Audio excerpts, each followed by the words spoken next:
Hi there, this is T. Johnny with Quirky and or Queer, a podcast about otherness. Join me as I interview people in the community. I talk to musicians, community workers, artists, comedians, and even my mother about otherness. How does it shape their careers, their romantic pursuits, creative projects, and shape their overall worldview? There are lots of laughs, plenty of tender moments, and some deep conversations. Find Quirky and or Queer on your favorite podcast app.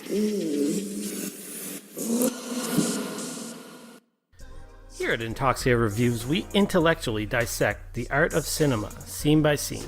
Here's some clips. All he is, it's just a fucking big wooden doll full of cum, chasing kids around. You look up guys who poop in a bag. Because I think that's where you'll find him. Because he is hurt. It's probably just in your search history anyway, isn't it? This movie fucking blows.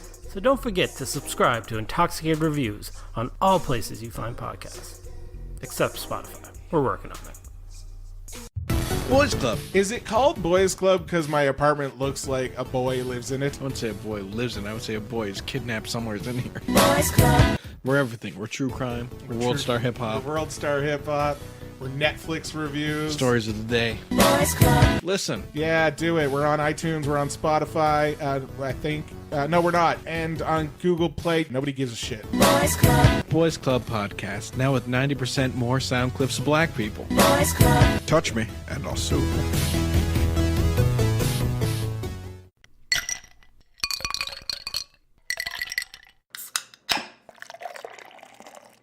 Do not take product if you are hypersensitive.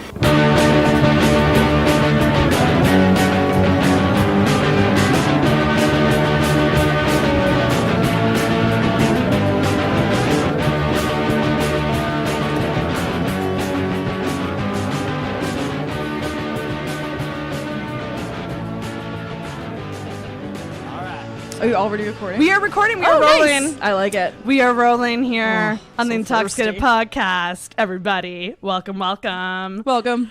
I'm so excited to have Brittany Campbell, comedian extraordinaire. That's and what they call me. New therapy friend. Yeah. Kind of in a weird way. Yeah. Not that you're We're my practicing. therapist. We're practicing on each other. Yes. How to go to therapists. Oh my God, I love that idea. Yeah. Actually, that's like actually it. a really, like a pre-therapy. Yeah. friendship So I can hour. say stuff that the therapist will just completely disregard. Like you shouldn't think that way. No. Don't take advice from drunk comedians. They don't make good therapists. Not the best, maybe. No, but we make good clients for therapists. Yes. Oh, so man. do I. Yeah. Yeah, it's gonna be. Me and Brittany hung out a bit before the mics start rolling, and Yeah. we kind of just got right into it. So I love that with guests because I'm just like, okay, I can be real. I can cut the bullshit. I I can can get right to it. Get right to it. Fuck small talk. I hate small talk. It's the worst. I'll tell you, one time I was stuck in an elevator for about an hour, and people kept coming by the elevator and be like, "Are you okay?" And I'd be like, "Will you shut up? I'm trying to watch a Grey's Anatomy episode. Like, if I'm gonna be in here, like, Were you alone? thank God." Oh People are like, "Oh my God, it would have been nice if you had someone with you." I was like, "No, no. I would much rather be in an elever for an hour and a half Unless by it was myself." someone interesting. Yeah, if it was someone I liked, but I knew I was at work, so not many options. Not usually people that you like. Yeah. So welcome to Intoxicated. Welcome to the Sad Girl Studio. Ooh, love I it. just came up with that now. The Sad Girl Studio.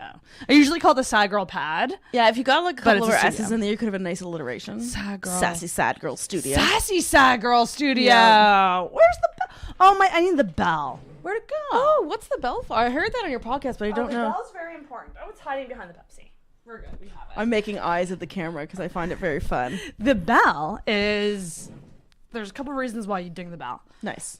Do I get to ding it? Oh hell yeah! Oh yeah, it's up for grabs. So it's excited. it's kind of like a yes bell. So if like really okay. good point is made, like or like if you agree with something, or if like someone makes a really good joke or a burn. Nice. So you don't it's- have to. You It's still a get the positive reaction bell. in there. Yeah, I like it. Yeah. So that's You the do bell. shows. I love. Yeah.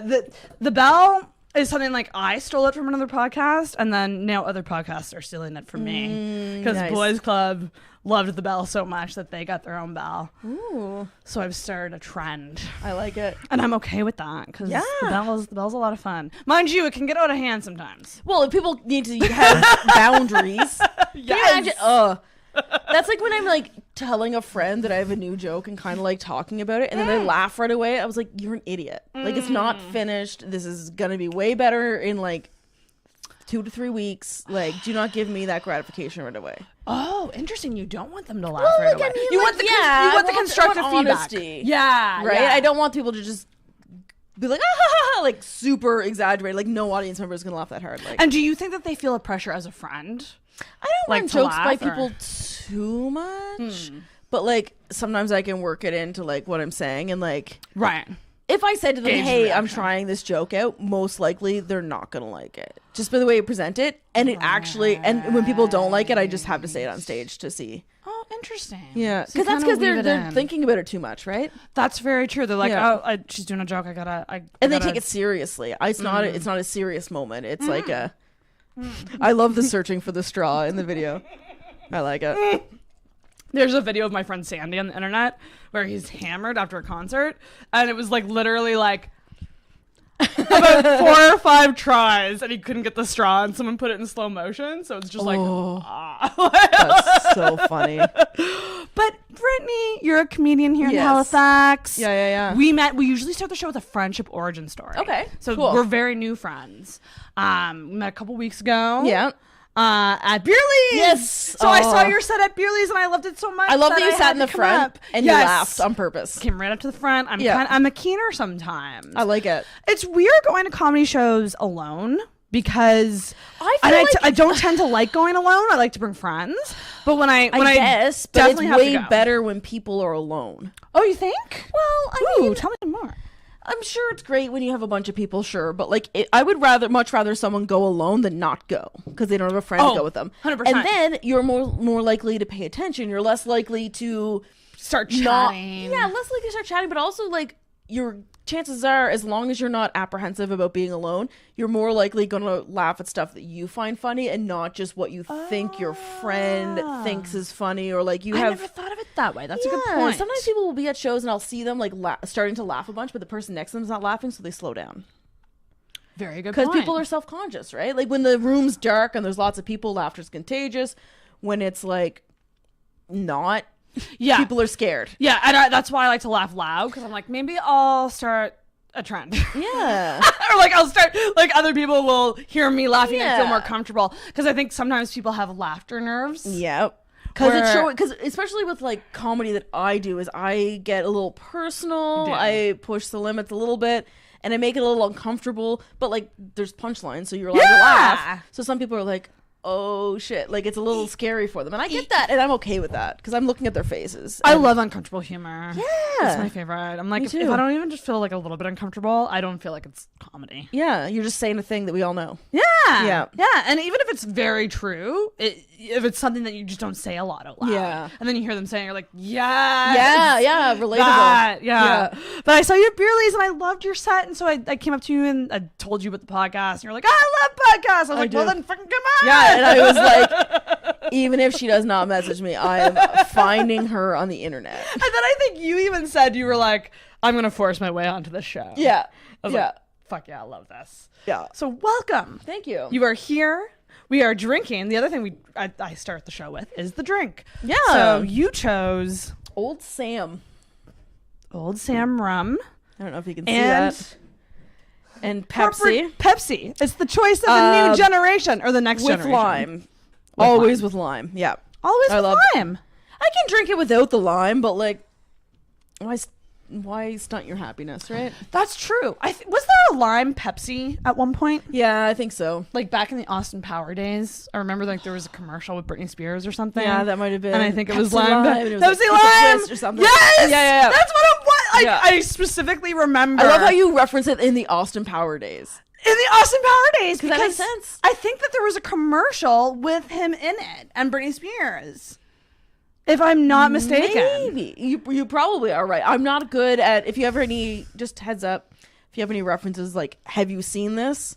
Don't even bother asking me. Really? You just won't know. I just haven't, or I don't remember. Oh, I have a shit memory too. Yeah. Don't even worry about that. Like, I don't know. I've watched some stuff, but like it doesn't take over. Like I don't. Doesn't take over Yeah. your identity. Yeah. Yeah. and Which I it can't does with remember some people. lines. I can't remember the names of singers or the names of songs or the names of actresses. Oh shit! So you're just like not the best with pop culture then? No, in general. not great. Oh, interesting. I have a Which couple sucks friends as like that. And as a comic, but like I just talk about myself, I guess.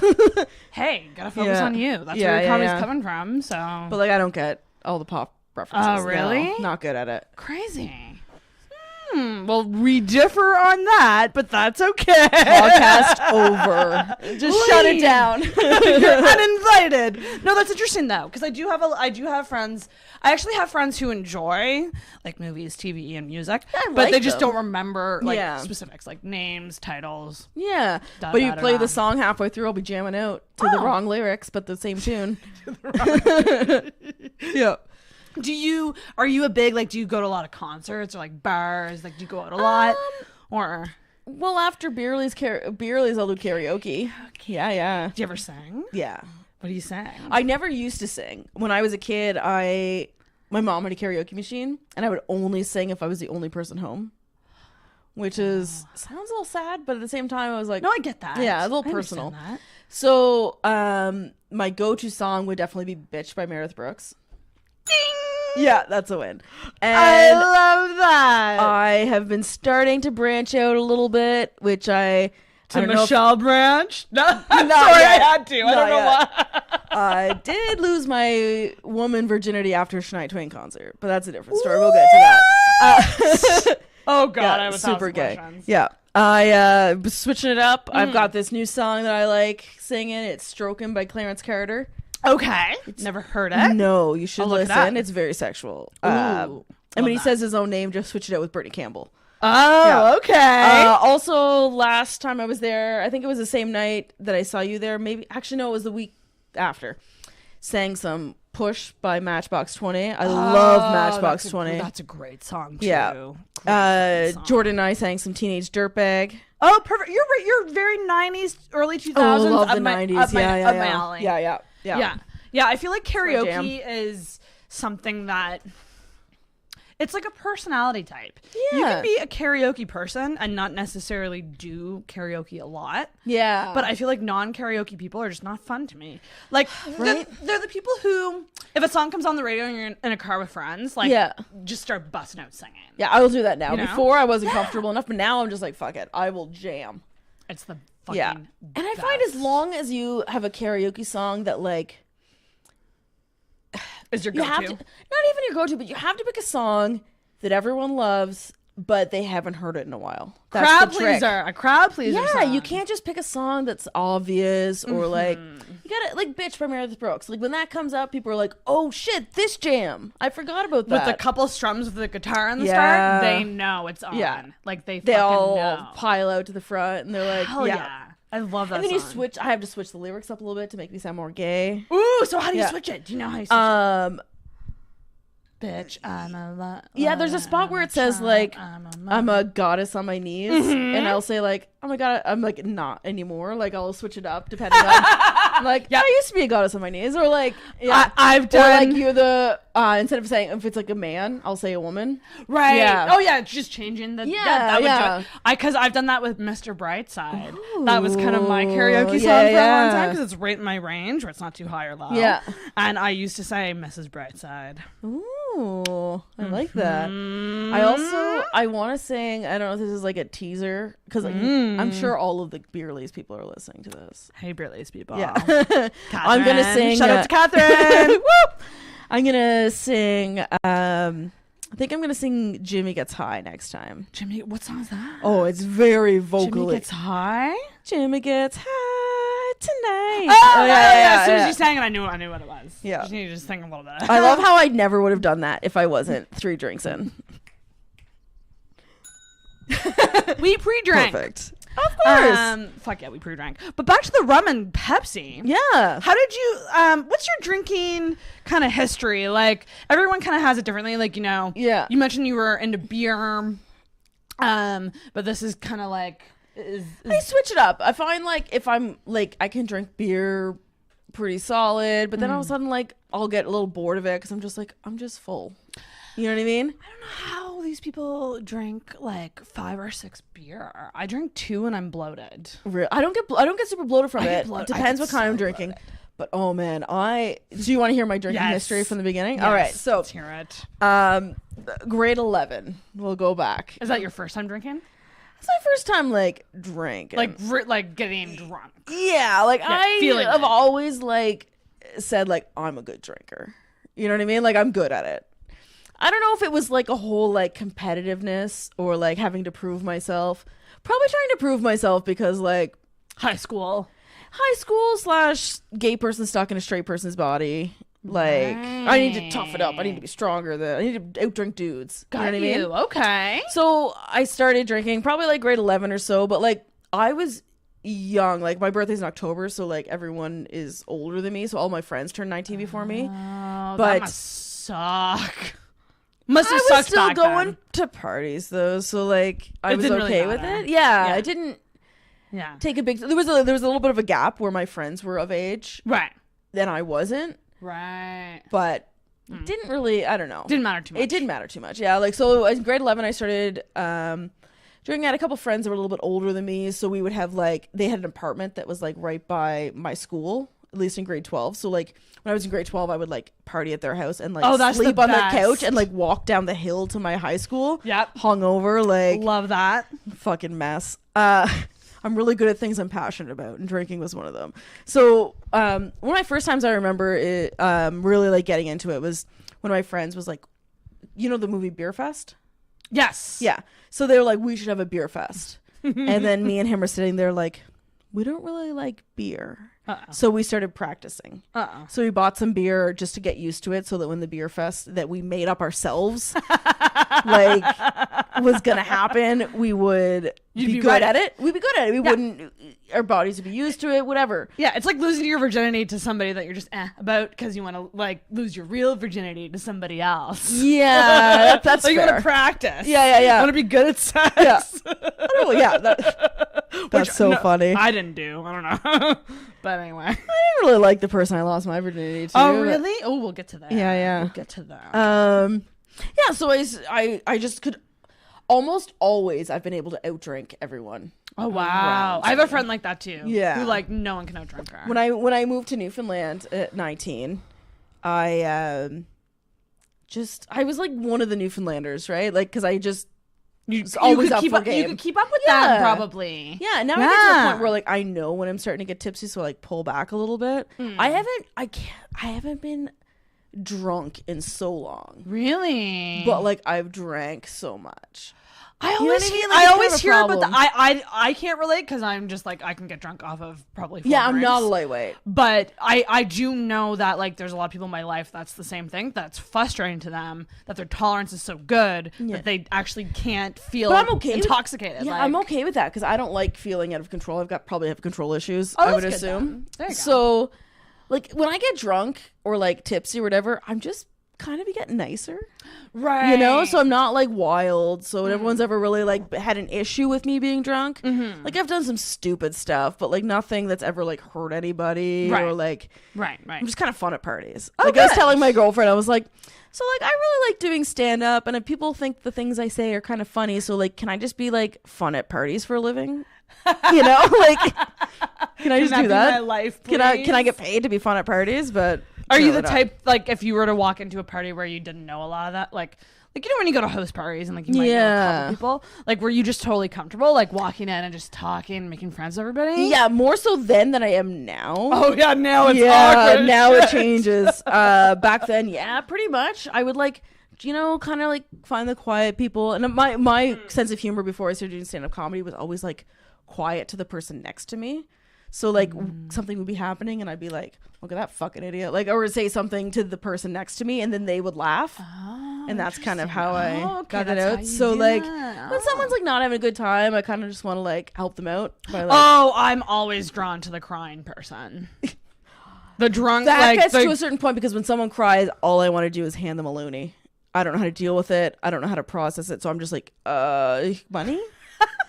And I'm like, And I don't have tell enough to me- actually give Tell her. me everything. What did he do? Oh yeah, I can't. I can't. If it's someone I care about, I will 100% be there for them. Yeah. But like when it gets to that point, I'm like, I'm out. Actually, now Someone that I think tap about it, someone else in. I'm usually the crying girl at parties. So maybe it's not so much that I'm helping them. It's just I am Just the you're crying around it. girl. Yeah. Fuck, I hate drunk crying. Oh, it's the worst. Is it though? It is. Yeah. Okay. Because the reason it is you've no concept of how out of control you are with your crying because you're drunk. Yeah, that's You know, fair. like when you sober cry, you have the wherewithal to like go in private or like contain yourself, like not ugly cry. Yeah. Whereas drunk crying, it's just like sometimes well, whatever's happening is out of your control. it is just not good. Wow. Yeah, I'm an emotional drunk. Like that means that I'm either the saddest person in the room or like the happiest person in the funnest, room. dancing, like Yeah. like hugging everybody, kind of drunk. Yeah. So, but, That's fair. yeah. I don't know. I have this thing where I can't like. I don't really cry by myself, which I wish I did. Interesting. Okay. So like, if I did that, maybe like I wouldn't have to like bother my girlfriend with it. Do you like you need a buddy, like someone with you to like really cry? I guess. Yeah. Or someone never- maybe get it out of you. Maybe. See, like I honestly like never really thought about my feelings or processed my feelings or like was aware of them. I didn't really like feel much up until the last few years because like we've brought this up before, but everyone else here knows I didn't figure I was gay until I was 25, so I was just kind of practicing to find the right person. So like I never really like wasn't in tune with my feelings. Right. So now all of a sudden it's like, oh shit. like the floodgates are open now. It's like now you know what feelings feel like. It's a good thing. Feelings are good. Feelings are important. Feelings are like, if you don't have them, you're just going through the motions. And you're probably a sociopath. Yeah. Yeah, I probably was. Like there's definitely people who have feelings that might not be in tune with them. Yeah. But then there are other people who I'm like, I just don't know. Like, what's going on here? Yeah. Like, is there anything? Does anything piss I was you always off? very like, I had compassion. I was good to people. I had good morals.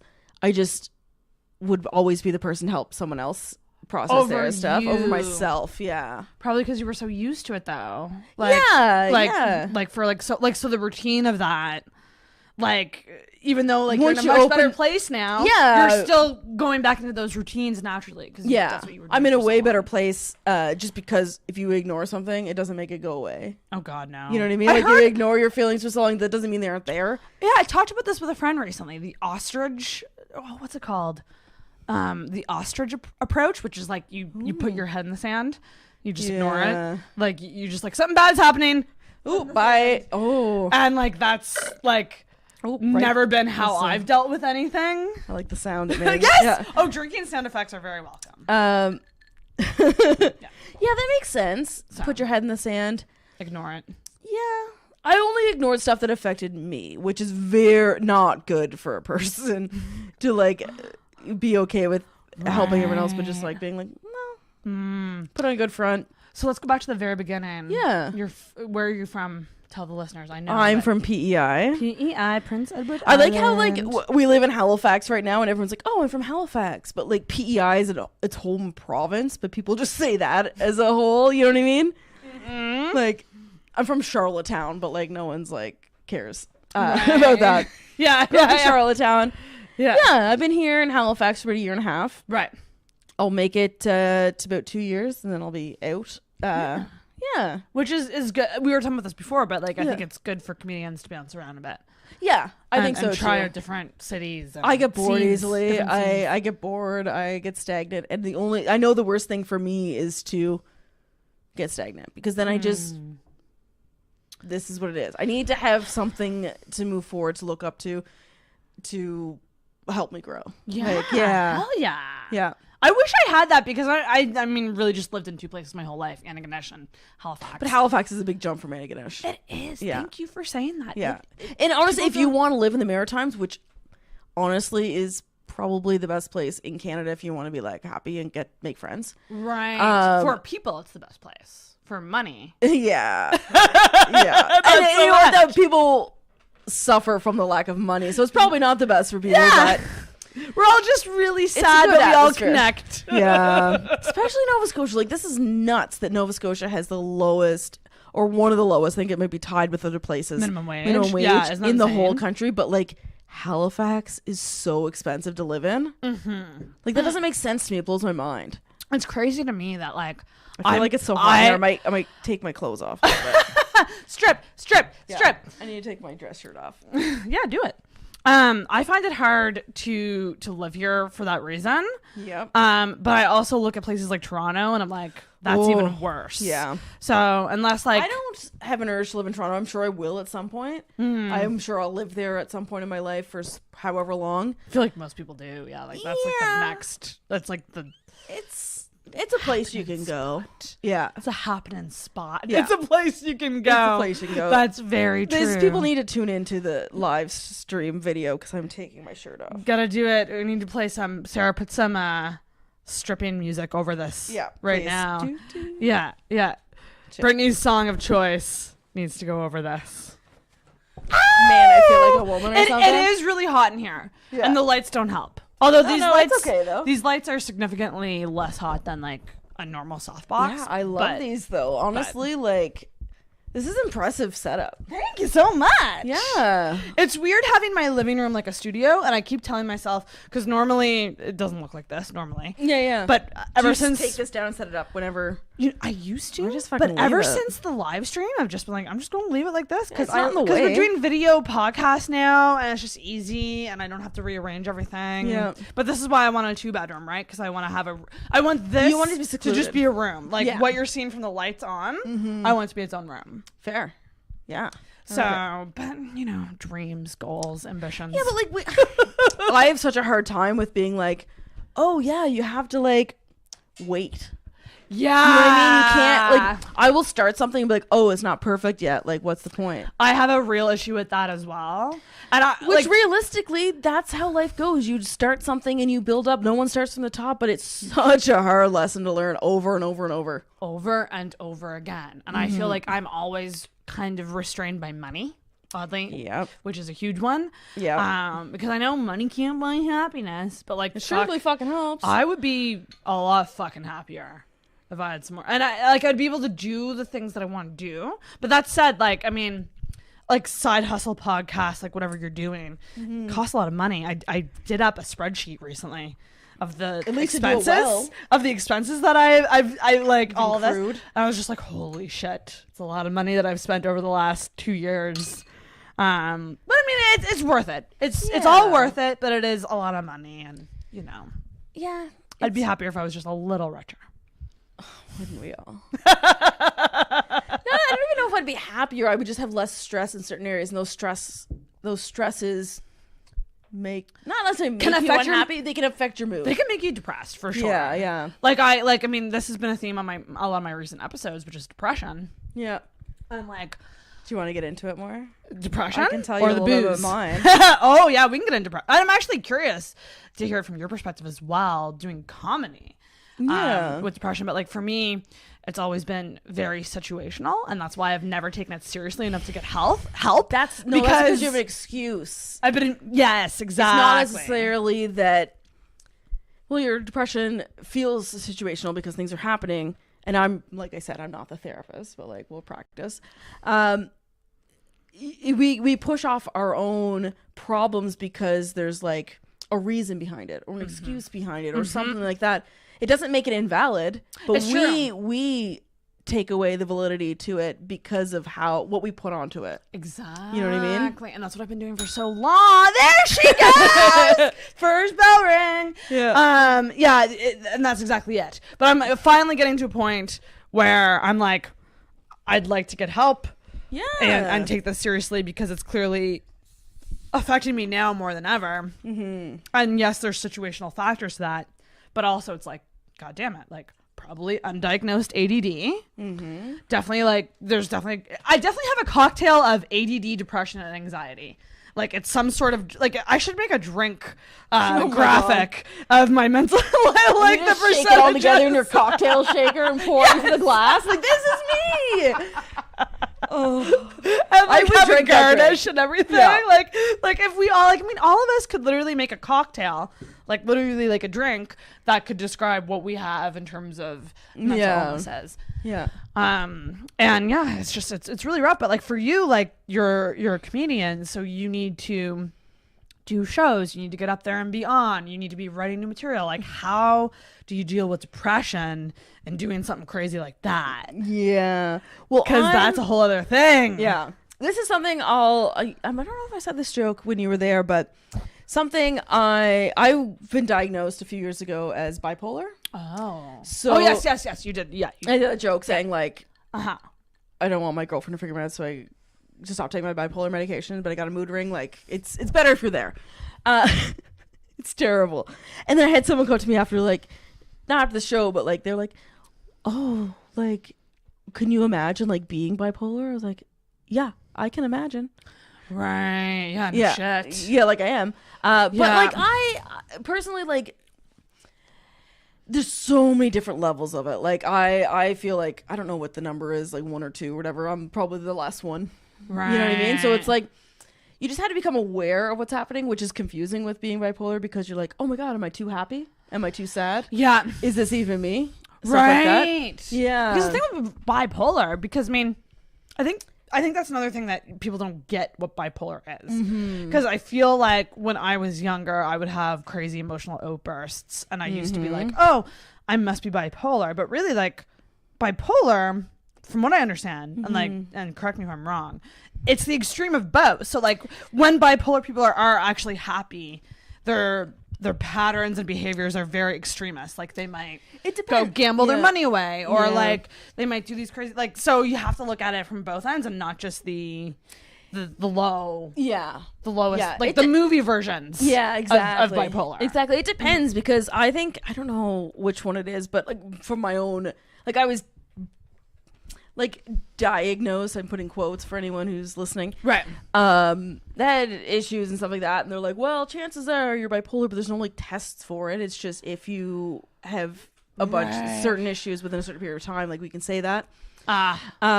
Interesting. I never knew that. Which there's the extremes. There's the mania, which means, like you said, you had to be careful of like being super sexual and gambling. And I was like, yeah, but there's also hypomania. So if you're like, I think it's bipolar 2. I'm not exactly sure. I should know more about this. I mean, fuck. Like hypomania, and depression. So hypomania isn't like extreme.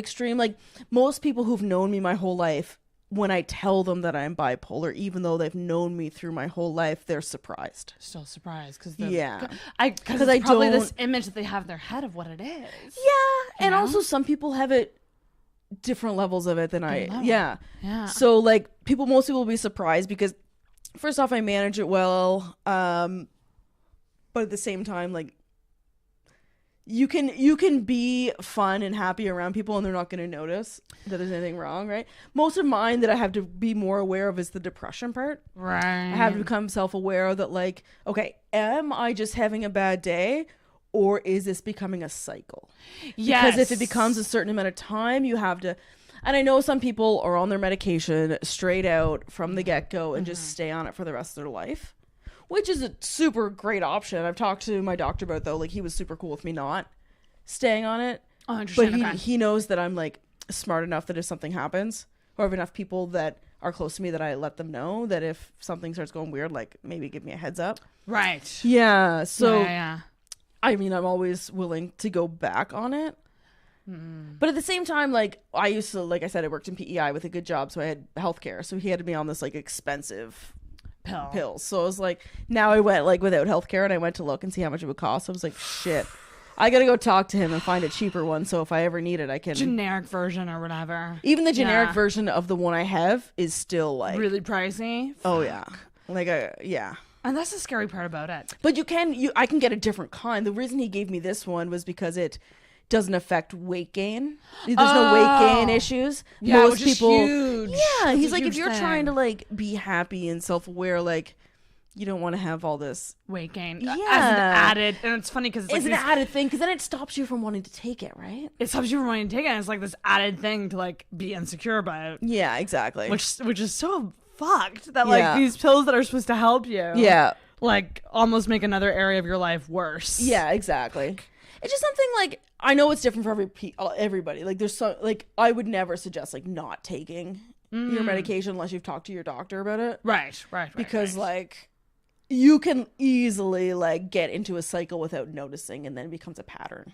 Yeah. In either one, like you can be there can be ups and downs and stuff like that. At the same time, like comedy is such a weird thing because sometimes you're like, you go up to a show and like you'll have a great night, and then you're like, did I really though? You know what I mean? Like, or like you have a bad one and then you're a little down about it. Like I haven't gotten to the point that I'm super confident. So like I said, I only started thinking about my feelings and my emotions like a couple years ago, right? Right. So now I'm like second guess them sometimes. Oh, interesting. Which is like, I'm sure if like I wasn't diagnosed, maybe I wouldn't do that, but also that's probably not safe. Like, I don't know. That's fair. Yeah. That's fair. It's a weird cycle of being like, oh, am I like just having a good time, or is it my makeup of my brain? You know what I mean? Fucking the way like overthinking can really ruin a party. I know, right? Fuck. But our brains are so dumb. Our Yeah. brains and hearts, they're just like constantly know. at Battling each war. other. It's Yeah. just like, fuck, why can't you two just get along? God like our damn parents. it. How do you, and I've asked this to many of my comedian friends, but I'm always fascinated with, you have a show you have to do. Like you're scheduled to do it, you gotta do it. And then like a life event happens. Mm-hmm. Something really throws you off. Now, Yeah. for a normal person who works a normal 9-to-5 job, They'd call in sick. They call in sick, they go home, they mope, they get to whatever. But how do you muster up that stage presence? Oh, it gives me life or something. I'm not sure what it is, but I know Jacqueline, my girlfriend, she said this to me one time. I was having a really shit day one day. And then this is when we first started dating. So like she didn't know, like she was in town. She came to the show and I was having a shit day and like I got off work and like cried a little or whatever. And then like went to the show. And as soon as I got on stage, it was like a great set. And she's like, how the fuck do you like do that? Cry and then go make other people laugh. And I've heard of this many times too. Yeah, It's the idea of like it's a safe spot for you. It's almost like an escape, maybe. I'm not sure exactly, but I know that like once you're having a shitty enough time, once you're on stage, nothing else. Like you get to the point where it's like, fuck, like it's already going shitty. What else? Like you have nothing to lose, right? Right. So you have more freedom. I don't know. Some days when I'm having the shittiest day, I have the best set, and it doesn't make any sense. Wow. I even said actually that show that I did. When she said that to me, I actually got on stage and I said like, well, all I really wanted to do was work all day, cry a little, and then come make people laugh. And that made people laugh. They were like, exactly. Because it's real, right? But like, I would have such an easier time canceling work or like a day job or something like that than I would something that I'm passionate about, because I can have, let's say if I'm having a few days or whatever, what's going to bring me out of it is a show. Like, because you get all that energy back, right? Yeah, because it's almost like you're getting the laughs, you're getting the energy in the room, and every room. And what's crazy too is like every room has a different energy, right? Totally. Like when I met you, that was the first time I saw comedy at Beerley's. Oh, really? That was your first? That was my first time going. What? Like, but everyone knew you from other shows? Yeah. So like, I go to Mega Comedy Mondays a lot. Nice. Honestly, it's just like I did that live last week. Comedy used to just be kind of like a special occasion thing for me, and lately, like in the last year, I've been going more frequently. Nice, but it's cool for me to see the different rooms in Halifax and the different vibes, and the different feeling you get from it. Like so Beerley's is like a world of its own because it's a true bar. Yeah, like a true bar. Yeah, like there are people there drinking that are just gonna talk the whole time. Yeah. And you gotta just trudge through that. Yeah. And it's interesting how comedians roll with that. Yeah, I've heard in a room like Beerley's that. described as a beautiful mess. I love that. And I relate don't to that. think that's an insult. I think it's endearing I as think fuck. that is so endearing. It's endearing because you get from it what you give it. You know? Like people are there, there's always a crowd. It's not always going to be a huge crowd, but that's fucking life in the Maritimes. You know, that's what it is. That's what it is, and you roll with it. Sometimes people are playing pool up top, and that sucks. But That's what you gotta do. You But gotta I go out also there and do imagine it. too, like there might be a comfort with that in a weird way. Like if you're a first time, and I don't know, if you're a first time comedian, I know for me, if I was a first time comedian and if I was performing in a room like Beerley's, I would actually feel a little comforted that there was some noise. Because I personally depends don't on the like person. Yeah. silence. Silence makes me more nervous. Yeah. And it would probably give me more nerves. Yeah. If I was doing that. It depends. It could depend. That can switch back and forth with me depending on the night. Oh, interesting. Because if I'm like you're right. If I'm staring at a crowd, no one's laughing. They're just looking at me, even if they look like they're enjoying themselves, and no one's laughing, and it's quiet. That's terrifying. Yeah. It's like someone acknowledge what I'm saying, like Or do something. Yeah. Like even if it's not. But if it's verbal. distracting, like Yeah. that can pull your mind, right? If someone's being loud in the back, like something we do as comics sometimes is we disregard the people who are paying attention and enjoying us in the front because we're brought down by the people who are loud in the back. Or like we'll see a crowd of 8 people or 6 people and we're like, oh, there's nobody here. But like we should get into the positives. Yeah, be like, thank you for coming out because everyone else is home jacking off. Like, focus on the people who are there. Yeah, because not the fact that they're empty seats. Yeah, kind of thing. yeah. And I feel like most comedians are pretty good with that. Yeah, they're good. It this just scene. depends on the night. Depends how you're doing that day. Depends how if you remember to say something like that, or it depends if the comic before you was being negative. Maybe you feed off that, or you go the complete opposite and you bring the positive. There's so many variables with comedy, which I love because I can't follow a recipe. I can't fucking do anything that's by the books. Point A to point B. Yeah, I can't. Quote unquote. I can't do it. I don't care enough about it. That's totally fair. Yeah. Do you get nervous before shows still? Yeah, it depends on the show. Yeah. Yeah, it depends on the show. It depends if I'm prepared a lot or... Right. I still do sometimes, but like I have been doing public speaking or at least involved with it since I was like 12. Oh, that must help. So it does help, yeah. Yeah. Doesn't necessarily I was doing public speaking to be funny. I wasn't being funny since I was 12, but like... Do you mean like what do you mean public speaking? Well, I was in the cadet program, so I learned how to do like little speeches and stuff like that. Then by the time I was 15, I was learning how to teach others. By the time I was 16, I was teaching people. By the time I think 15, I was teaching. 16, I was teaching other people how to teach.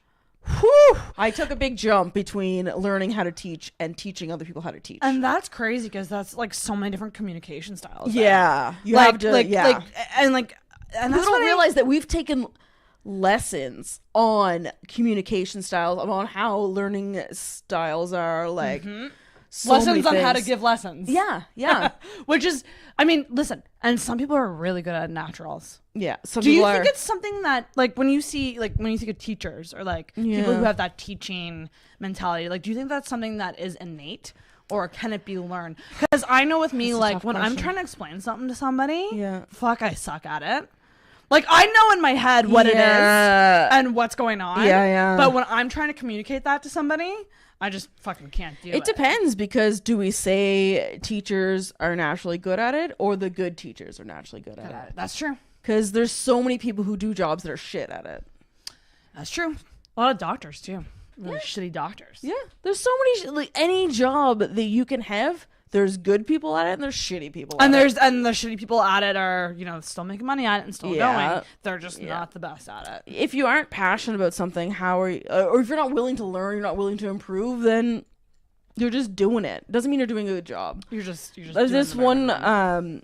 line I used to say to kids that I taught is like, once you get to a certain rank or once you get into a certain position, you're a role model, no matter what. Doesn't always mean you're a good one, though. Oh, interesting. Yeah. Because, like, anyone can do anything. Yeah. Sure. Yeah. If you want, I guess. I love that. That should be on a landscape picture. Just you can do anything, I guess. Really, like, you can, but... It's true. Interesting that you talk about the cadet thing. What drew you to that? Oh, it's a funny story. It's not a funny story. It's just, like, I had a friend come up to me. Like, they had put this booth on in my junior high school. And my friend came up to me and she's like, do you want to go check out the cadet program? My first sentence, I remember it so clearly saying, no, that sounds stupid. That's all. Like, and then she's like, okay, come with me. I have a rubber arm. I will do anything anyone wants me to do. So I sounds a little promiscuous.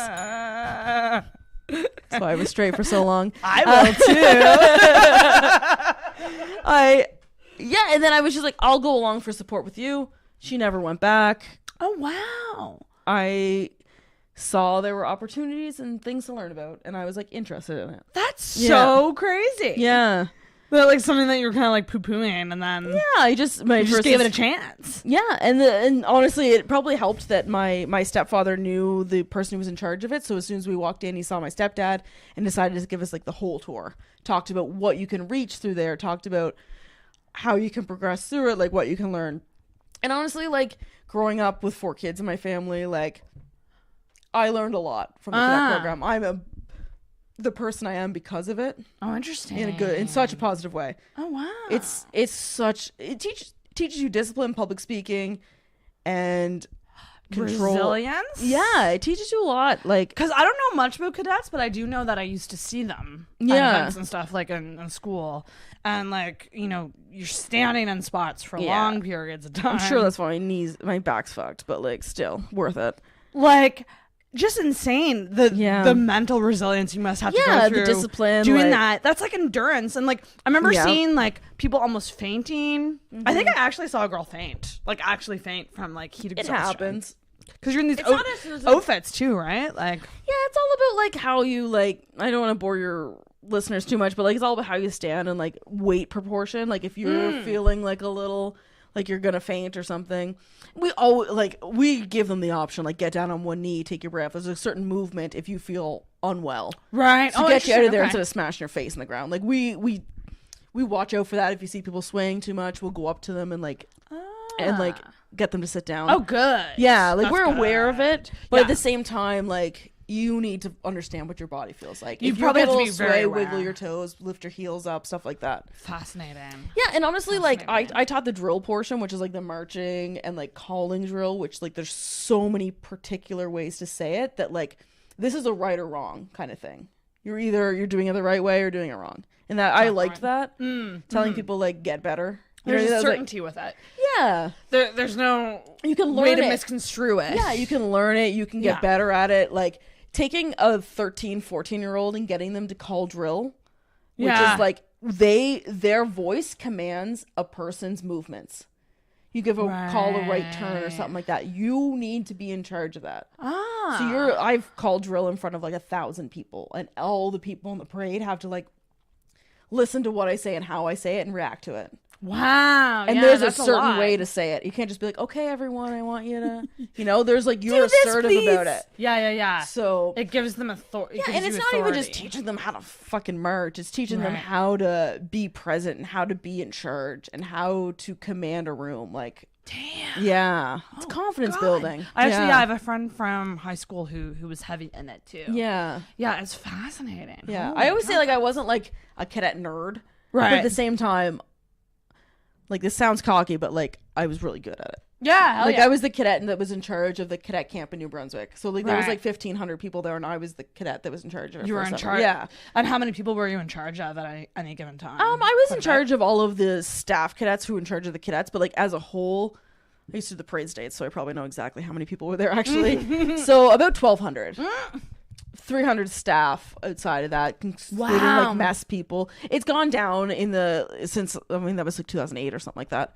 Right. But about 1,200 cadets. That's crazy. Yeah. People were scared of me. I'm 5'2", and I would walk around like in my combats with like my pay sticking around. Like people were like, "You're mean." I was like, "No, I'm just to the point." Like this is just. I've had people come to me like 2-3 years later, and they're like, I was so scared of you. I was like, why? What did I do? And they're like, no, you just talked to the person next to me. Does that mentality, that very to the point and straightforward, like does that translate over into your personal life? That kind of approach? It depends. If I need something, if I have to get something said and whatever, sure. Yeah. But at that point in my life, that was the position I held. That was my job. My job was to be in charge. My job was just to show authority, to do that. So that's the task I was doing. Right. That's not necessarily who I was all the time. Right. Because like I could be in charge of someone and tell them what to do and then later on the day I can joke around with them. Like I seem to be able to flip back and forth with that. Interesting. Yeah. Yeah. That's It's just like more natural than like force. Like people respected when I told them to improve. Right. Because I wasn't being an asshole about it, like, listen to me just because it's me. It was more like, this is how it is. We will also talk about it if you need to, but... And also, too, I think you need to get to a point in life where you take feedback or instruction or constructive stuff like criticism. that, and you roll with it rather than taking it personally. Yeah. Or, and it has a lot to do with the person who's giving you that feedback, yeah, too, 100%. right? It's a gift. Yeah. See, I consider it a gift. Yeah. Like anytime someone tells me something, like, you know, in the early stages of the podcast, I would get feedback and people would be scared to say it. I'm like, don't be scared to say it. I want to learn. Yeah. So, like, fucking telling me it and me taking it is a gift to me. It is. Unless your comments or feedback are uninformed and or personal, it also takes a lot of, like, I don't know how you say it, but like you have to do it in a good way. You gotta do it in a good way. You gotta be smooth about it. Constructive criticism, you gotta be smooth about it. Like, I've had a comic like who would like try to give me advice all the time, but like one time I came right off the stage and like, I mean, it was a good set. Like, I had fun. I've watched the video after, so I can confirm it was actually a good set, not just how I felt. But like, I was only a year and a half in, so like I'm like still improving and stuff like that. And like, as soon as I got off the stage, he was like, so next time, like, move this mic stand this way, blah, blah, blah. And I was like, you're killing my high.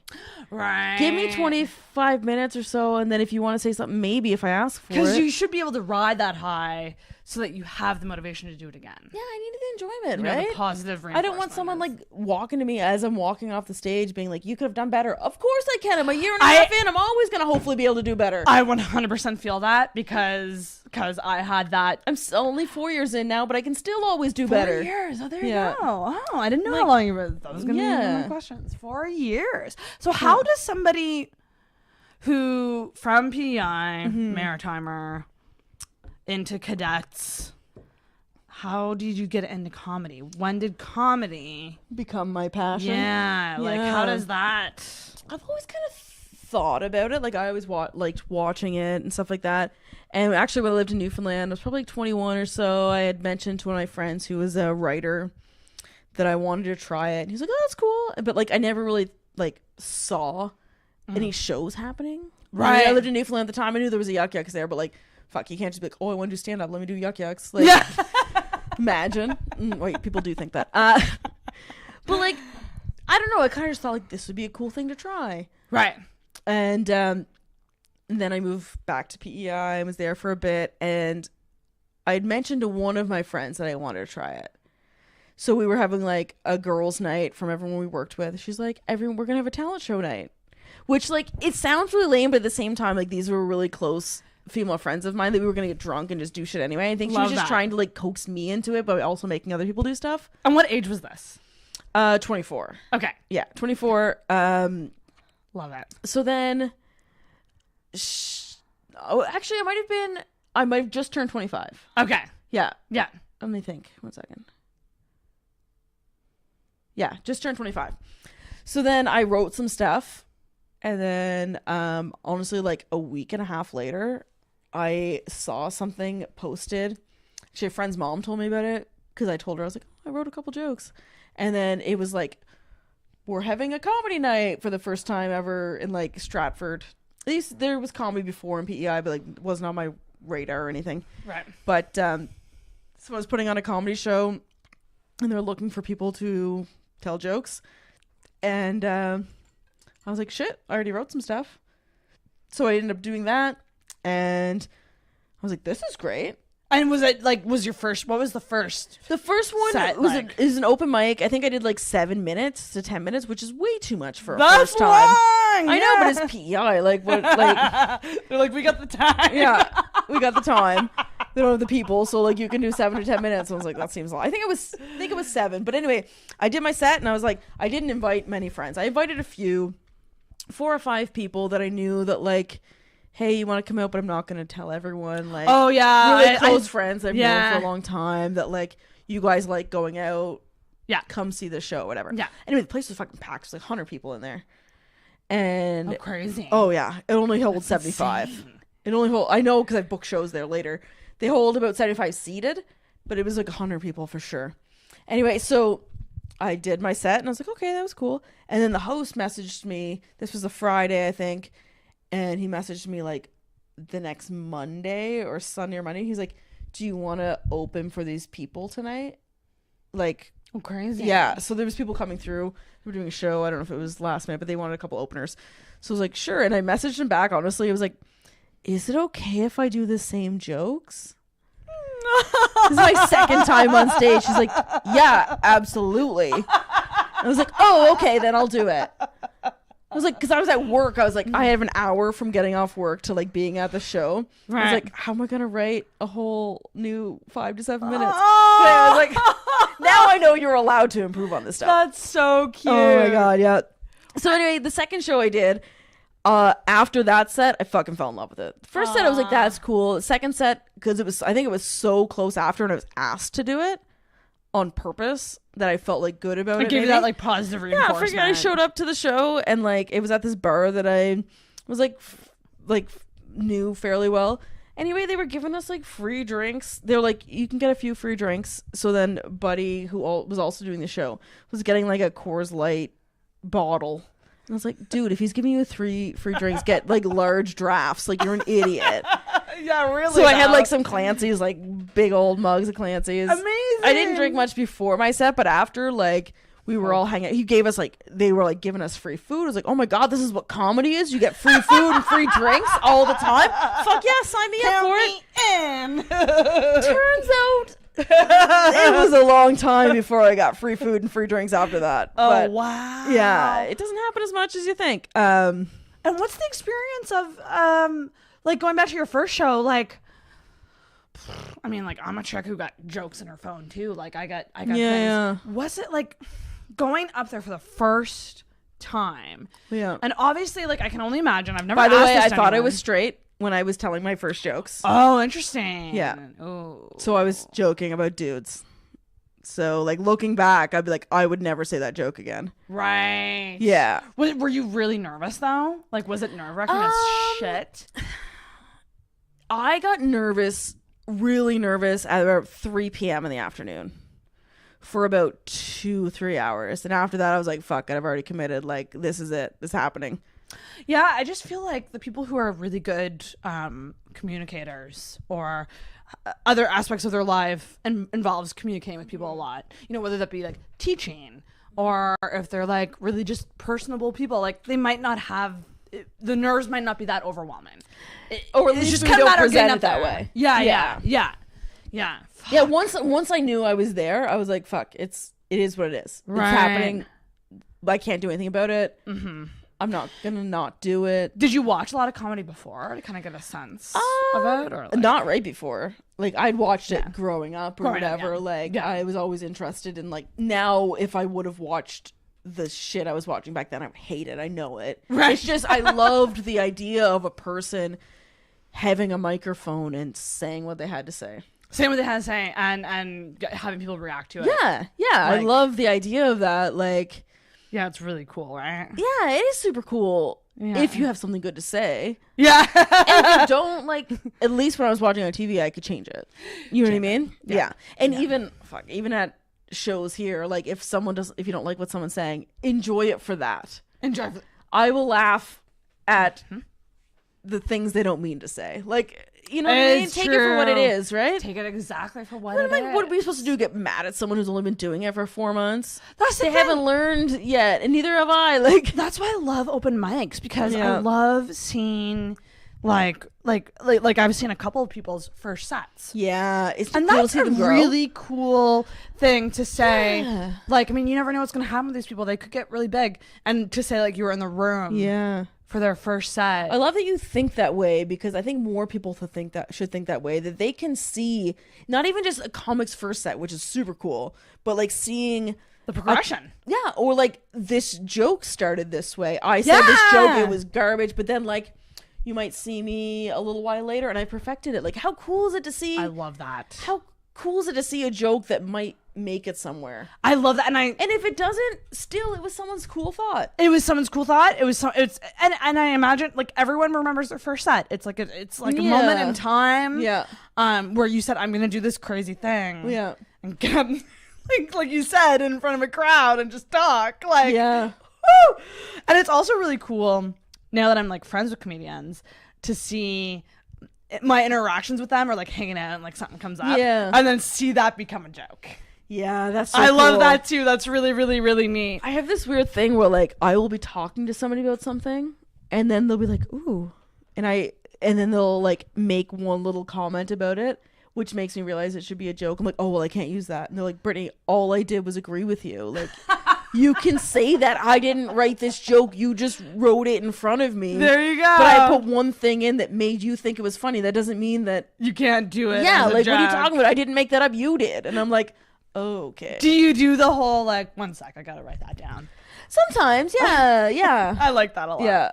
That's really cool because I'm always, I mean, with me, it's always like Facebook statuses. Yeah. My jokes are Facebook statuses Yeah. because I'm not a comedian, but you know, That's it's the same fair. kind of idea. You know, you're crafting something. Yeah, you're trying it out. yeah. Like, As long as you're taking something, a thought or whatever, and then improving upon it Improving on before you put it out. Put it out there, yeah. It's not necessarily it's a joke, but like it's something you worked on. Like, Yeah. yeah, it's the same thing. I've had things that I've sat on for months. Yeah.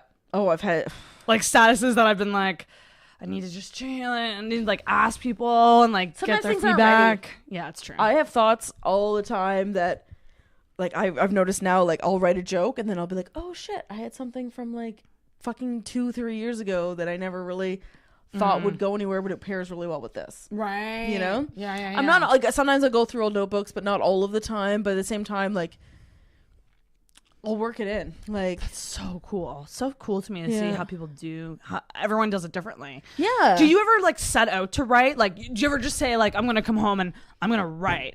Or is it more of something that just kind of happens organically and naturally?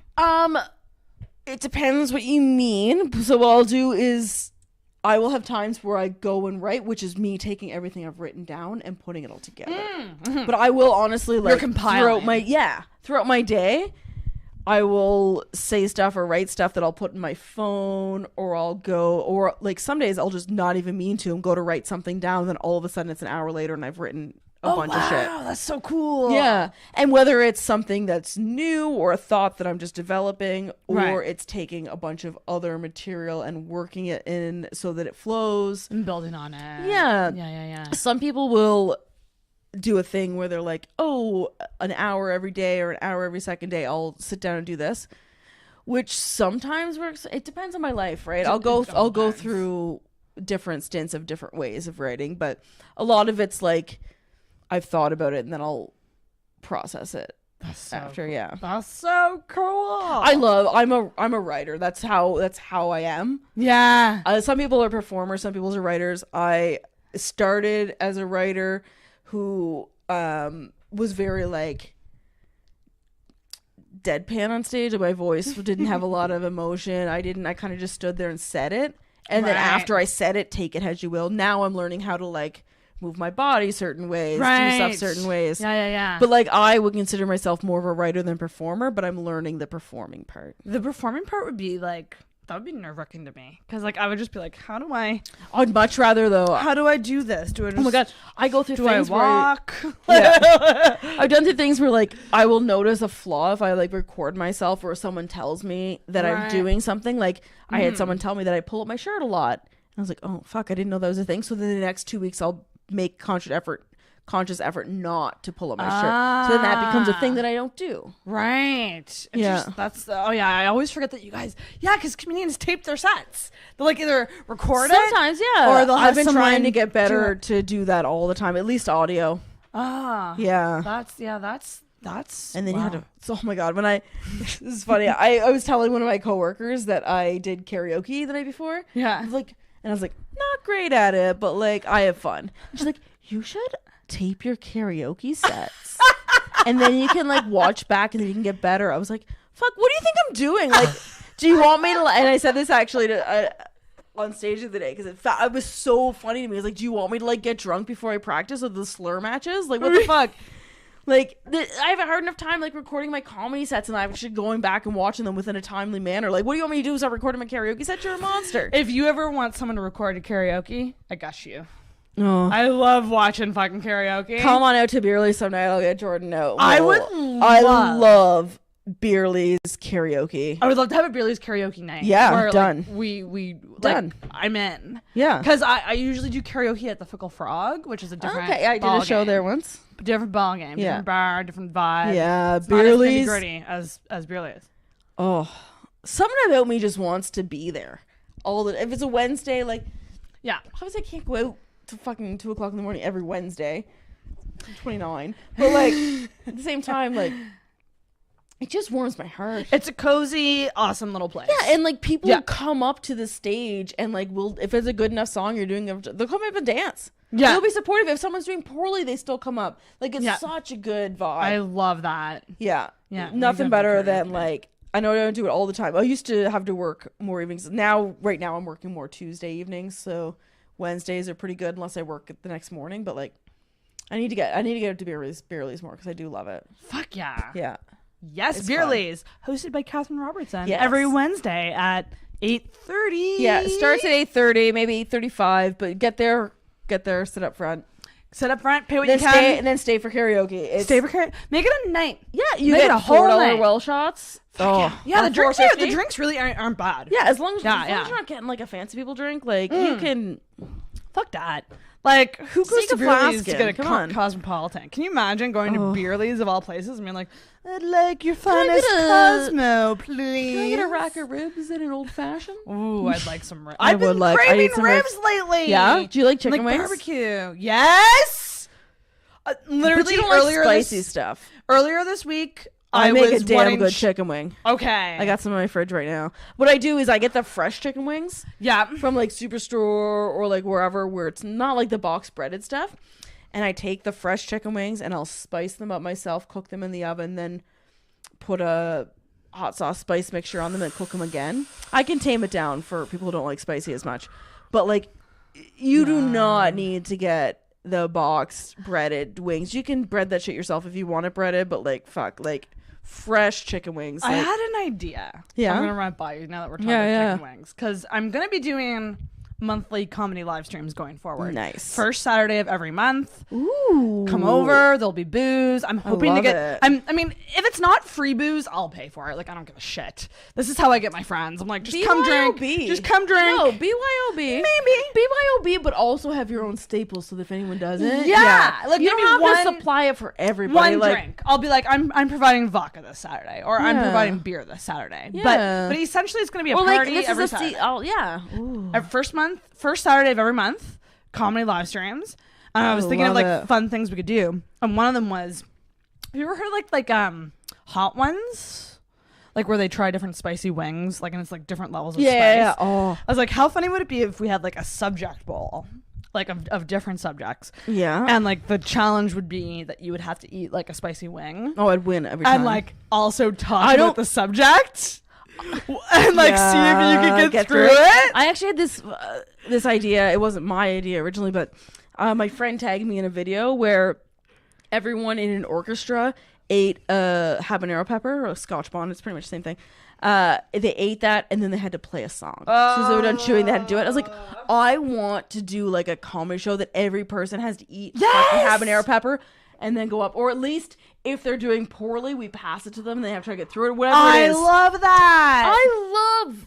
I love. I want to pushing do limits. something like that. I'm like Competitive, leery right? That's why I about was good like at drinking, is because I'm good at spicy stuff. Like I can't let anyone one up me. Like I can't. Damn. Yeah. Okay. Well, I then- will. My favorite is when I'm crying eating my chicken wings. Like I don't My get stepdad it. and I don't would, get like- it. I'm not huge into spice.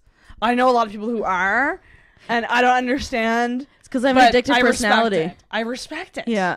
Because it's like maybe it's like a release in some weird way. It is, but also like it really does. Like they've proven that spicy foods and spice is addictive because it releases something in your brain, and then all of a sudden you like want it again, and you're pushing your limits. And yeah, it's I'm probably fucked. That's probably why I like it, but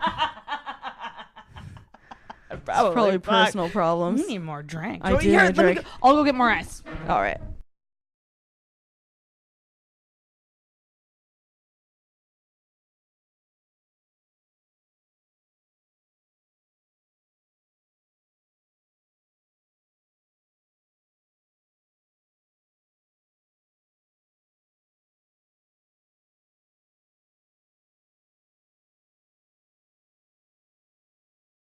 Always like end up fighting with people, not like physically Yeah. but like emotionally fighting. I don't know. I have this rule that I do not drink champagne because I've drank champagne at least every time I remember I have a story from it. Oh really? Yeah. Well, I usually always throw up. Yeah, that's usually part of the story. Yeah. The fizz and the carbonation, I don't know what it is. I don't know what I've never had sometimes I could probably attribute all of my issues to all the other booze I drank that night, but it just seems to happen that champagne is the time I wake up in the airport. I'm not flying anywhere. Oh, like just wake up in the airport bathroom, like in Newfoundland, being like, oh yeah, seemed like a good place to be. Couldn't get a cab, but like fuck, like yeah. Oh my god. Yeah. And that's a tiny airport too.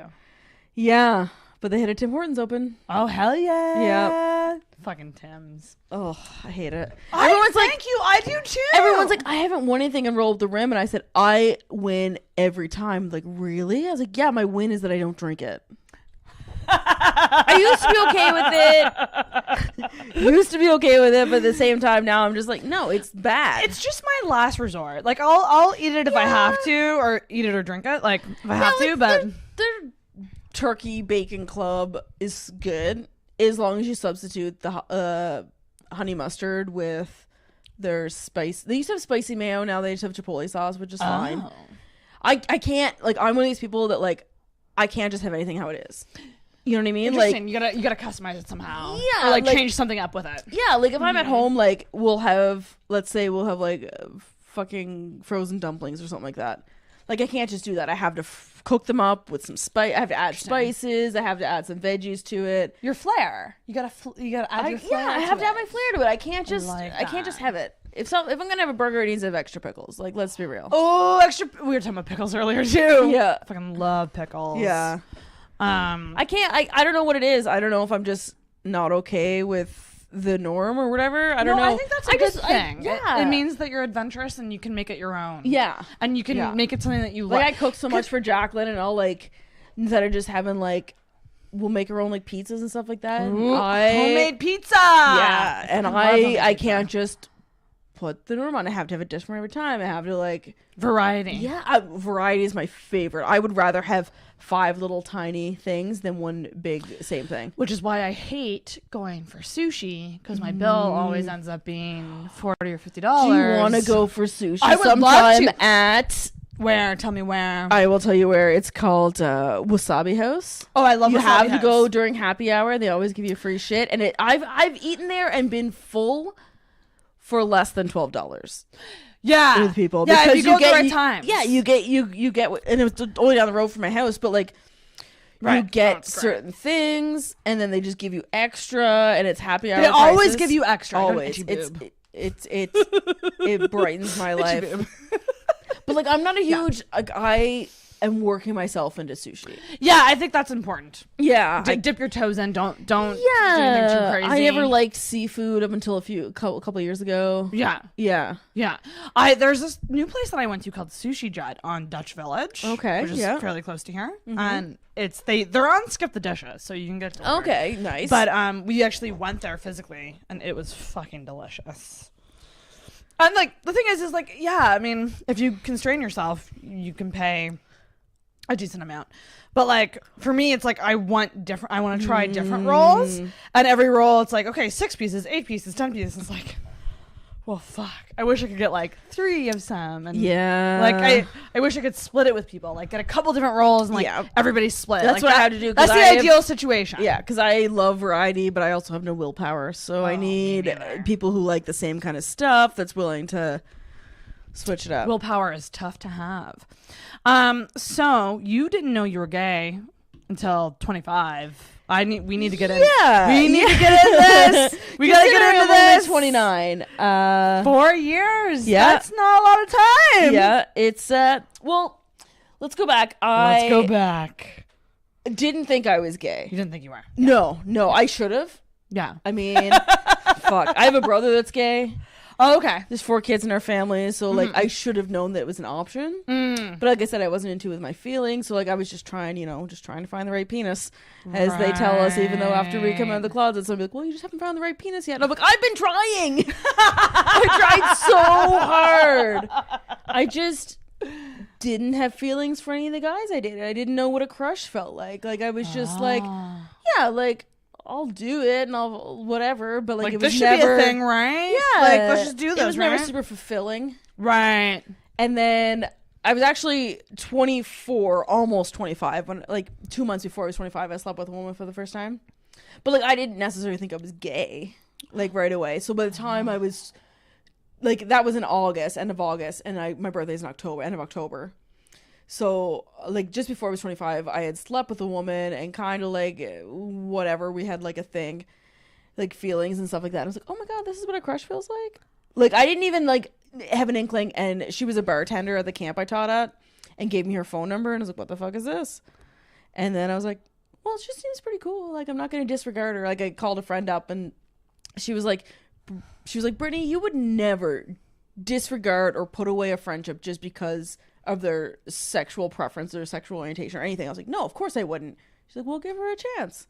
And I didn't, she probably meant give her a chance in bed, but like I just didn't think it was an option. I never really thought about it at all. Yeah. And then I was like, oh shit, this is what feelings feel like. This seems cool.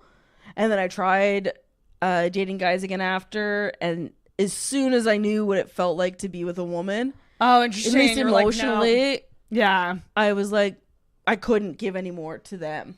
You know what I mean? Like I met a guy and I was like, oh my god, like legitimately, like we had such good conversations all night. Like I should be falling for you, right? But there's nothing about me that wants to be with you. Nothing at all. Like it just wasn't there at all. Yeah, there was just like, oh shit. Like as much as we are getting along, it's just friendship. It could be just maybe strong friendship, and that would be it. Connection, friendship. Yeah. We tried to make it work. Yeah, but yeah, no. Did you sleep with guys? Like before I was gay? Yeah. Oh yeah, big time. I said I was trying to find the right penis. Oh wow. Oh yeah. And you didn't enjoy it? It's not that I didn't enjoy it. I enjoyed it as much as I thought enjoyment was at the time. Right. Like I thought that's what it was. Right. Right. Like I would say I wasn't in many relationships, but at the same time I was still trying. That's so yeah. So like I don't know. I found out later I'm a very sexual person, but like if you're being a sexual person and you think your options are dudes, you're still gonna be a sexual person. You're just not gonna be satisfied. Right. You know. So like as soon as then I knew what a crush felt like. I was like shit. So like that was end of August that I slept with a woman for the first time after Shania Twain concert. Very ashamed. Did you go to the concert together? Yeah. That's so romantic. Is it? There was other people there too, but like that's just Is it? I wish it was Alanis Morissette. I really do. Wait, Shania Twain, like that was my first CD that I ever owned. So like, let's full circle. And somewhat recent Shania Twain. Yeah. Wow. Like she came back around to this concert, and of course that's how it happened. But like, so much nostalgia. Yeah. And also like I made the first move. Oh, like what she did you made do? the first move to like give me her phone number and talk to me and all of that stuff. But I made the first kiss. Oh, you made the first like, sexual gesture, physical move. Yeah, like you took it to the next. I level. knew that's what was wanted. Right. But like I did make that first move. I mean, I was terrified as fuck. Oh like, god, I'm always so scared to make the first move. I'm terrified. I've always been the one to make. Like Good for you. Yeah. See, I can't do it. I don't know what it is. I just need. Yeah. My thing is that I just need the need some first, confirmation. I need the first move to be done, and then once you give me she made that, the first move by giving me her phone number, and that's an in, right? Like you got kind of she made the in. If you give me an in, Yeah. I will roll with that. Yeah. But if you're not giving me anything, or if I'm misreading signals, I just if can't. it's not worth it for me, I won't even bother. Yeah, exactly. Yeah. But oh fuck, like it was like a whirlwind of emotions because I was like, holy shit. Yeah, I was like, okay, I've been this way for so long, but like this makes more sense. Like honestly, like I kissed a girl for the first time and then had sex with her like in the same like night. night. Yeah, crazy. Oh, well, so she was going back to New Brunswick, so like time was a ticking. Time was a ticking. And like so I it kind of wait went till the next day, but like whatever. Why wait? But like 0 to 60. 0 to 60, but also was like, I'm just gonna use the washroom, and like stood there in the mirror for 10 minutes being like, fuck, what is this? I was like, obviously I'm gonna go for it, but at the same time, like, what's happening right now? What's happening? I can't imagine. Yeah.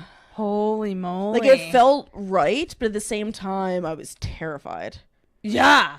Because like as much as I was a sexual person, like this is how personal do you want to get? Oh, we can get real personal. I mean, as much TMI as you want to give, because I can give all the TMI. Yeah. And like people have yet to TMI like oat me. Okay. So as much as I was a sexual person, I didn't know what I wanted. Yeah. So I wasn't very. I love the booze. It really makes me say stuff. I wasn't very good at pleasing myself because I didn't know what I wanted. Because you were unaware. You were unaware. What is a person supposed to do? Are you supposed to like masturbate to the thought of guys that you aren't attracted to? Exactly. Like what? So and then you were there's like also a little bit of like dirty feeling about that because you're a woman. But like, if you're a woman thinking about guys that you're attracted to, like it's kind of okay. But if you don't know, like, what's your motivation? Yeah. You know. Question for you. Yeah. Don't have to answer if you don't want to. But when you were with guys, and you said that you were a sexual person. Yeah. Did you masturbate a lot? Did you enjoy that? I didn't really like it because I truly think that is something that comes to women later in life. I don't. Yeah, like I think that is earlier. a journey. Like I think like learning the different ways. Yeah, you need to be comfortable with yourself. Yeah, as I think it's different for guys. They're like, I tug it and it feels good. I think like we're a bit more complicated. There's a bit more nuances. The thing with is, us. Most of the time with women, your ability to orgasm has a lot to do with your head. With your brain, with your mind, where you're going with it. Most of it. Yeah. Most of it. That's what most of it is. It's not just necessarily like someone touching you the right way. Right. It's the person making you feel how you want to feel, plus also touching you in the right way. Yeah. Yeah, it's true. And that's something that like, if you aren't accustomed to it or you don't have the motivation in your mind for certain things, you don't know how to pull that out of yourself. So true. And as much as like, I wasn't in tune with myself and my body. I was just trying to make it work with dudes, right? So like you try and whatever. But like it takes time. My mom's probably going to listen to this because she's like, as soon as a podcast that I come out in, she's like, I love my daughter. And I'm like, does she know these details? No, of course not. We didn't talk about feelings that much growing up. We didn't talk about our emotions. We didn't discuss everything. My mom, like, I have this joke saying like, my mom just tossed me chicken soup for the teenage soul and was like, here, fix that. That was me too. Yes. Yeah, books. Yeah, she would just give me books. Yeah, we never really talked. Yeah, same thing. Yeah. Same thing. I mean, it can work, I guess. But like, yeah, it wasn't something I was comfortable with. That's so fair. Like, if you weren't comfortable with yourself, and if you weren't, I was a straight person stuck. I was a gay person stuck in a straight person's body. Yeah, yeah. And like now, like looking back at me, everything makes so much. I was like, I also have a joke about this. Like, the only people who were surprised when I came out of the closet were like me and the guys I fucked. Like, it's just everybody else was like, yeah, that makes sense. Yeah. I didn't have this haircut back then, but like, what was your hair like back then? Well, see, I was in cadets, right? So it was just regular, longer hair. I've definitely have better hair than I used to because my hair's super thick, right? Yeah. Even when it's shaved all the way up on the sides, like it's still quite a bit of hair. Thick, yeah. So like, it was just long and fucking matted, and whatever I did with it was just either up in a ponytail, or I didn't even wear ponytails for a long time. It was just like down and just however I came out of the shower, just hanging out. Yeah, that's how it is. And like, I didn't care. Like, Fuck Yeah. girls, you can just put on a t-shirt and pick up in the bar if you want. Like, I mean, that's debatable. depends on your standards. Depends on your standards. Thank you for saying that. Yeah. That's what it is. It is obviously debatable and depends on the time of your life. It depends on so many things. When you're What you fucking want. 19, 20, 21 to 24, you can fucking... Because that's one thing that I've... It depends how open you are too. with conversations. Like, if you're willing yeah. to seek out the person that... to be fair, like, most of the guys I slept with were fairly attractive. Like, I had a old roommate that I've been friends with her for, like, fucking 12, 13 years now. We've lived together in Newfoundland and we've lived together in Halifax. Like, just went through. And she always has these funny stories about, like being very impressed with the guys I could pick up. And, like, always, like, checking outside of our apartment in Newfoundland, see if there's any new shoes. Hilarious. I love that. The shoe check. Yeah. I missed that with roommates. That was fun. Yeah. Yeah. It was fun. It's like, ooh, you getting some? Yeah. Oh, they new shoes now. Yeah. Ooh, Yeah. there's a new person in there And now. then, like, they would probably see, like, determine their physical attraction or physical appearance by based their on shoes. And then you try to picture it, and then you see the person, you're like, oh, this is way off. Or, oh, dead on. Nice. Yeah. Dead on. Yeah. That's something I've come to terms with, too, though, about the whole, the standards thing. Yeah. And because I do think that there is this thing of, like, girls can just get laid whenever they want. And I want to have sex. I should be having sex more than I am. But I realize that when I say things like, I wish I was getting laid more, or blah, blah, blah, like, people automatically go to, well, just go do it. Yeah, but you don't want to compromise on your integrity and on the person you're sleeping with just for that. Especially now in our lives, like, we don't have much of an age difference. No. Now, but we're later in life. Yeah. That I swear, if I was single right now, like, I'm not just gonna sleep with anybody. Yeah, it's just not fun to me. Like, I like the chase more. Yeah. And that's kind of my issue is that I put it out to the world as a simple concept of, like, not getting laid. But really, I want more than that. That doesn't necessarily mean I want a relationship. It just means I want to chase and I want to build up and I want a connection. Yeah. Because I feel like that makes the better sex. Oh, it does. If you like get to knowing someone before you do it. Yep. Like, I would be down to fucking finger banging, like like we can do all that stuff, but I think the actual sex, like, I think it would be better if it's like a little bit of tension. I love me some tension. That's because there's no reason to settle for mediocre sex anymore. No, and I don't want to. I don't want to. There's a difference between meeting someone that you enjoy as a person and enjoying their personality, and then making the decision, or like at least going with the flow enough that you learn enough about each other that it gets better. Right. That's a completely different thing, because that's cool. Yeah. Because you're willing to, like, figure out what the other person likes. Yeah. I've realized that now it's all about body language and reading the person and communicating and figuring all that shit out. Mm-hmm. There's so many things that go into it. Yeah. Little thing. And I think, like, in your early 20s, you're just not aware of that. You're just like, I just want to get this done. Yeah. And sometimes, like, as women, we were so task oriented that you don't even actually care if you are pleased. Ooh, you know, you're kind of big one. Yeah. That's a huge one. People are scared to talk about women being pleased. Yeah, they really, really are. Because it's like a faux pas, or it's like too personal, or like it's gonna hurt the boy's feelings, and or also, whatever it is. And it can go the other way. Yeah. Which is weird, which is like, why are you having sex with someone who doesn't get you off? And it's just like, okay, there's a lot that goes into that. Yeah. First of all, it doesn't necessarily mean like they're a we bad said partner. earlier. Yeah. That a lot of it's in our head. A lot of it's in our head. So they might be doing everything they can. Yeah. But it could be a me thing, or it could be a connection them thing. Or a connection thing. Yeah. Like, there's so many different layers to that. Yeah. It shouldn't just be a clear cut, like, there's no you gotta formula. make me come or no. Or for a woman having an orgasm, or at least like having pleasure, doesn't always end in an orgasm. Obviously, people assume it does, but like it doesn't. It doesn't. And no, I've had great sex where I haven't. Yeah, and it's still great in my mind. Yeah. And I don't regret it, and it was fun. But no, like, that's because people don't realize that it's not all or nothing. It's not all or nothing. It's not all or nothing, because if that was the case, then it'd be nothing a lot. Would it ever? Would it ever? Like, it's all. And like, do you think that people know how often people fake it? That's kind of my thing.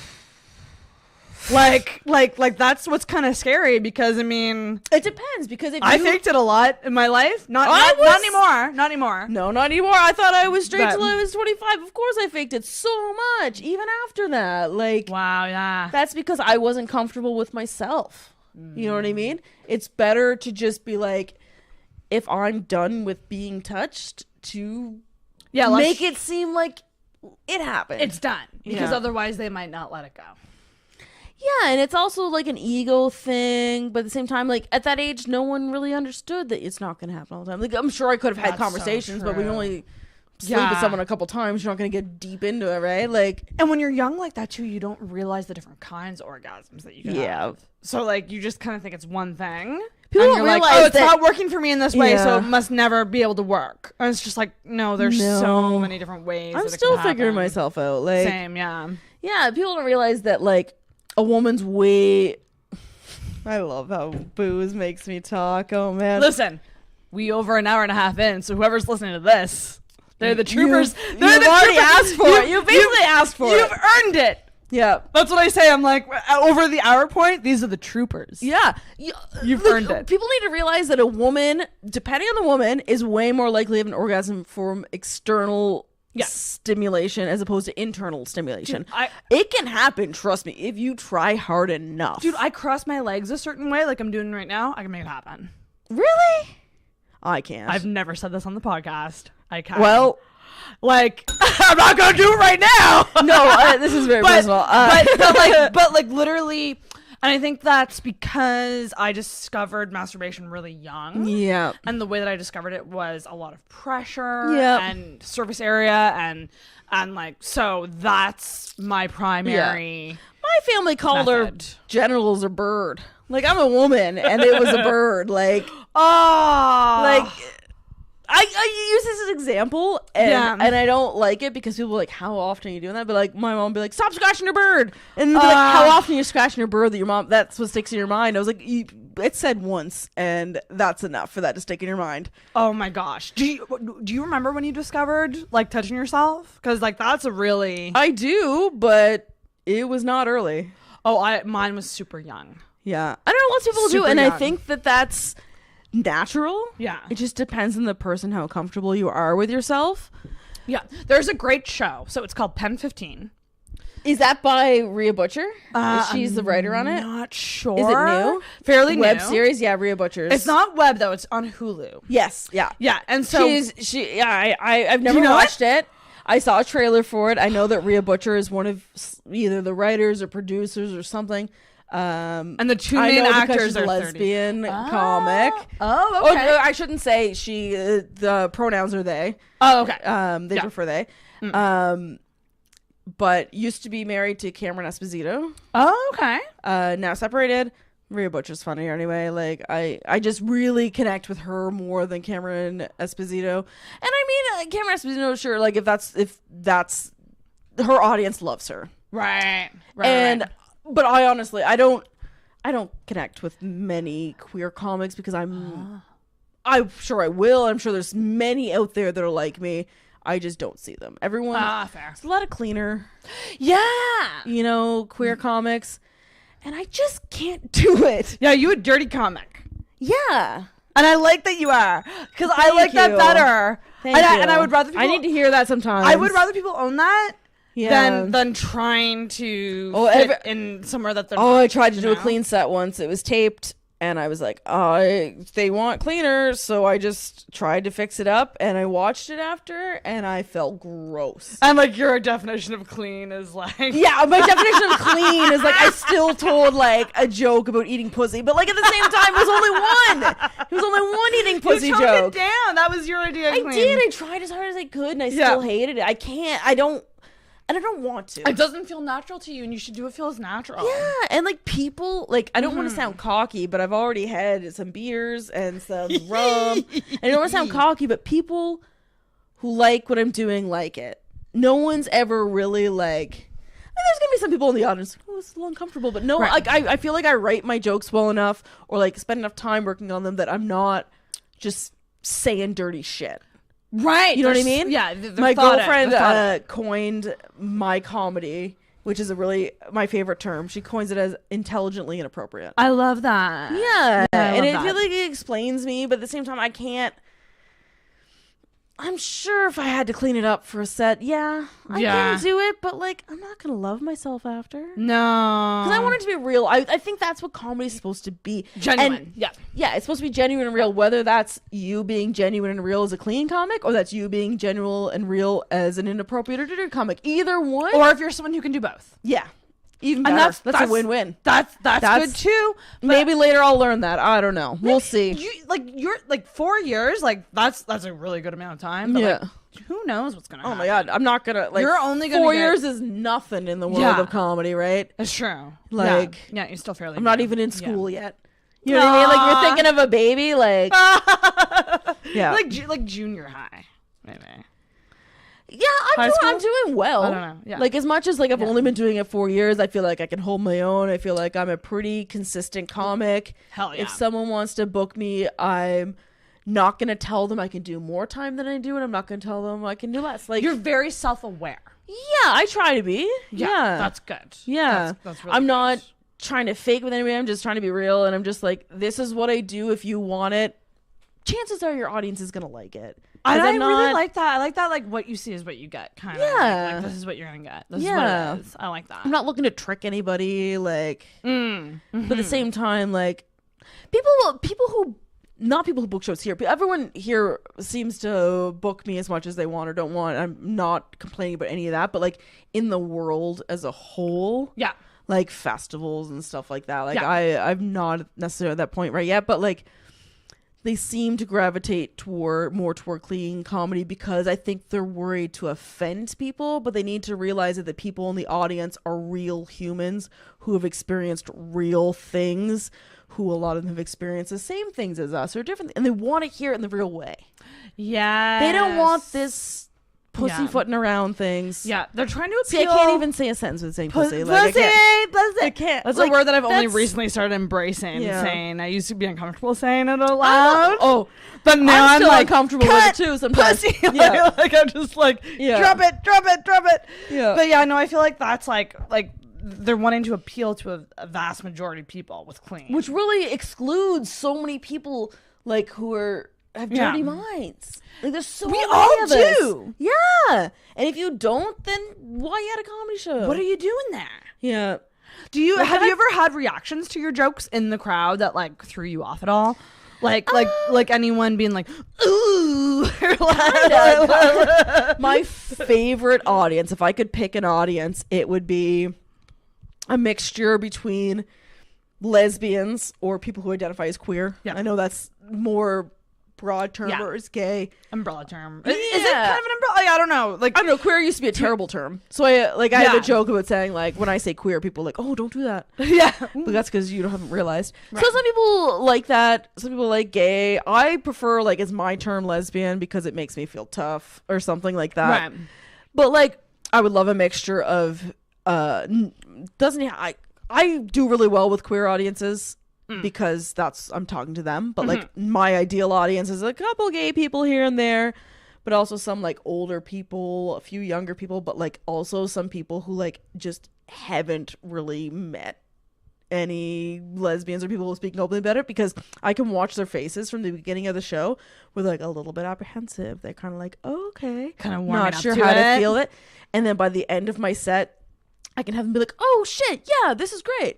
Like Ellen's already taught all of us that lesbians are kind. Yeah. Like we don't need that's already happened. Right. She had a sitcom, she got kicked off of it for being gay. Like she's put in all the work. Like we can just be ourselves now. Very true. Yeah. Yeah. I like changing people's mind. Like I've never been a person that will just like gravitate toward queer shows. Because as much as like I'm a queer person, that's not how I grew up. You know what I mean? That's actually that's a good point. Yeah, like I didn't know that's what I was until later. Yeah. So like I don't. Interesting. Like yeah, that's fascinating. I guess I identify as queer, but I also have this like weird like I don't know how you say it, like identity crisis with my sexuality, because I'm like, am I even gay? And then I said this to Jordan once. She's like, oh no, you're super gay. Well, because like, you're in a relationship. I'm like, I know, but like, because some people might go to bi. You know, like they might look at someone like with your background and go like, well, are you bi? But like you're just like, well, what happened was I thought I was straight, and then I slept with a woman, and I thought in my mind that I might be bi. Right. So you went back to dudes, did you? Yeah, I tried. I tried it again, and then I realized that I was gay. I didn't tell anyone else that I was bi. I didn't come out as bi. Mm-hmm. I just was like, oh, okay. I figured it out myself. This has reaffirmed. But then, like, honestly, it only took like from like end of August to like I think I came out to my mom in June. How'd you come out? Well, I didn't even come out to my mom. I shouldn't say that. I did a show, and then after the show, I came to my parents' house because I had to charge my phone before I went to a party. And then I said to my stepdad, he was sitting out on the deck. It was June. He doesn't smoke anymore, but I think he was smoking a cigarette at the time, drinking a beer. And I said to him, I love my stepdad, like, dearly. And I looked at him and I said, Randy, pretty sure I'm 92.3% gay. That was my exact sentence. And he goes, oh, okay. And I had said, like, I'm not ready to tell mom yet. Not that I wasn't ready to tell her because I knew she'd still love me, but I didn't want to have that conversation. You just didn't want to I didn't want to have the conversation. And then we all have to cry and we all have to hug each other. It's this big thing. And I just want to be like, I'm okay with it right now. I've worked through it. Yeah. I figured out, like, I've always had gay friends. So, like, I would never, like, I tried to do this thing where I took my own advice. So if anyone else ever had those issues, I would give them good advice. So I just try to take it myself. Oh, yeah. Take the advice that you give out to people. Yeah. I think we all have to do that more. Yeah. I want to start a thing where it's called shut up and take your own advice. Yeah. So like, every time someone gives me advice, I'm like, fuck. Yeah. Like maybe I should listen. I know. Yeah. So I told him, and then he called me the next morning or whatever. And he was like, I thought you said you already told your mom. Oh, so he like, because like after I left, he goes, that's quite a thing. And mom goes, what? Because my mom came out to the deck after I told my stepdad. I was a little bit teary because like that's how you get when you talk about something that's personal. And you finally say it. Yeah. Like you're putting it out. Yeah, exactly. It's you're vulnerable, right? Yeah. You're vulnerable, so no matter what, you're gonna feel something. So anyway, she comes out and she's like, why are you crying? Are you stressed? You stressed about money? Why are you stressed about money? You're always stressed about money. And like, so I was like interrogating me a little bit, but I wanted to be. I didn't say this, but I wanted to be like, I'm not stressed. I'm just gay. But like, he told her I was fine with it. It just gave me an out of having the conversation. Fair enough. Yeah. And then actually, my sister, when she told me she was pregnant, was like I don't know, math, probably like a month or two later or whatever. She said like, hey, I'm pregnant, like kind of like apprehensive about it. And I was like, oh, it's okay, I'm gay. And we just hugged. And it was just how we both came out of that thing. I love how you said, oh, that's okay. Yeah. I mean, she was 24, 25 at the time. Oh, yeah. So, like, she was fine. She wasn't, like, a youngin' or anything. Yeah. It's funny when you said that. I was like, that's so or young. 24. Yeah, I know. Like, I'm 30. Like, we were talking earlier about kids and, like, not being ready to have them and not thinking that we're ready to have them until... That's why I can't give my parents a hard time, like I said, because they both, I don't know exactly the year, but they both had, like, 4 kids by the time they were, like, 24, 25. Just and madness. 4 of them. Like, I couldn't do that. So, like, how can I get mad at them for the thing? Like, if they didn't give me enough, like, emotionally, they didn't know it. You know what I mean? Like, how can I get mad at them when I don't even know it yet and I'm fucking 29? That's true. Like, maybe if they gave it to me, sure, but they didn't have that to give. That's true. Yeah. Fuck. Kids. Yeah, I'm not ready for that. I'm not either. I don't even know if I want them. I'm not sure. Goddamn, cheers to that. I don't... Yeah, I'm an I don't know. I was a strong hell no for a long time. Strong hell no. Yeah. I'm like a maybe. I'm right a maybe now. too. But I also want to figure out my own shit first. Oh, hell yeah. Yeah. I mean, like, it's not like I'm going to get pregnant. Yeah. So, like, I was planning. Oh, fuck. That was my biggest fear as a straight person. Like, I was very good at using condoms because I did not want a baby. I did not want to get pregnant. I did not want to have an abortion. Like, I didn't. It's terrifying. It can be terrifying thinking that you are. Yeah. Yeah. It's. Yeah. Yeah. Even when in your mind you're like, there's no way. Or like the chances are very slim, like 99.9. And then you get stressed for a week, and then you're like late a couple days, and you're like, well, what if? Yeah, I have this like spraying a spray bottle of water up your vag so that the sperm dies. Like, kill it with fire. Yeah. I have this like kind of joke in my phone that I'm kind of working on for like a Facebook status someday. I'm making eyes at the camera. That's like when you're in your 30s, a pregnancy scare is really just a fertility test. That's funny. Because you you find out that you're not pregnant Yeah. and you're relieved because you're not ready and you don't want to. But then you're also like, I can still do it. or you're like, well, why aren't I pregnant? Yeah. I'm 32. Yeah. Like say you're a girl who likes to get cummed in a lot. Yeah. Likes to get a little risky. Like, I get why it and makes then- sense to like biologically our body's telling us to do that. And also in your 30s, you are very aware that Yeah. like when I turned 32 back on March 5th, just recently, It's 2 I days was after like, my brother's birthday. I'm 3 years away from a geriatric pregnancy because at 35, that's funny. you're considered geriatric. That blows my mind. So like, and women in general are, we're taught from such a young age that ticking time clock and, like you're not going to have those eggs forever and blah, blah, blah, blah. And I'm very aware of that. And like kind of hyper aware of it in a weird way. I'm just like, and I'm steal a also baby. curious. I'm like, how many more in there? Yeah. Like, what's going on in there? I don't know. It's such a weird thing because our body's telling us one thing. We've been programmed to want to have babies. Like that's half the reason we want to fuck people. You know what I mean? Like, fuck? Yeah, like you're horny when you ovulate because you want to get pregnant. Right? And it's true. Like, shouldn't I used have- to try to I fight it, shouldn't but it's have true. a period. I'm a lesbian. I shouldn't have any of that stuff. It's not fair. And then 2 of us in 1 month.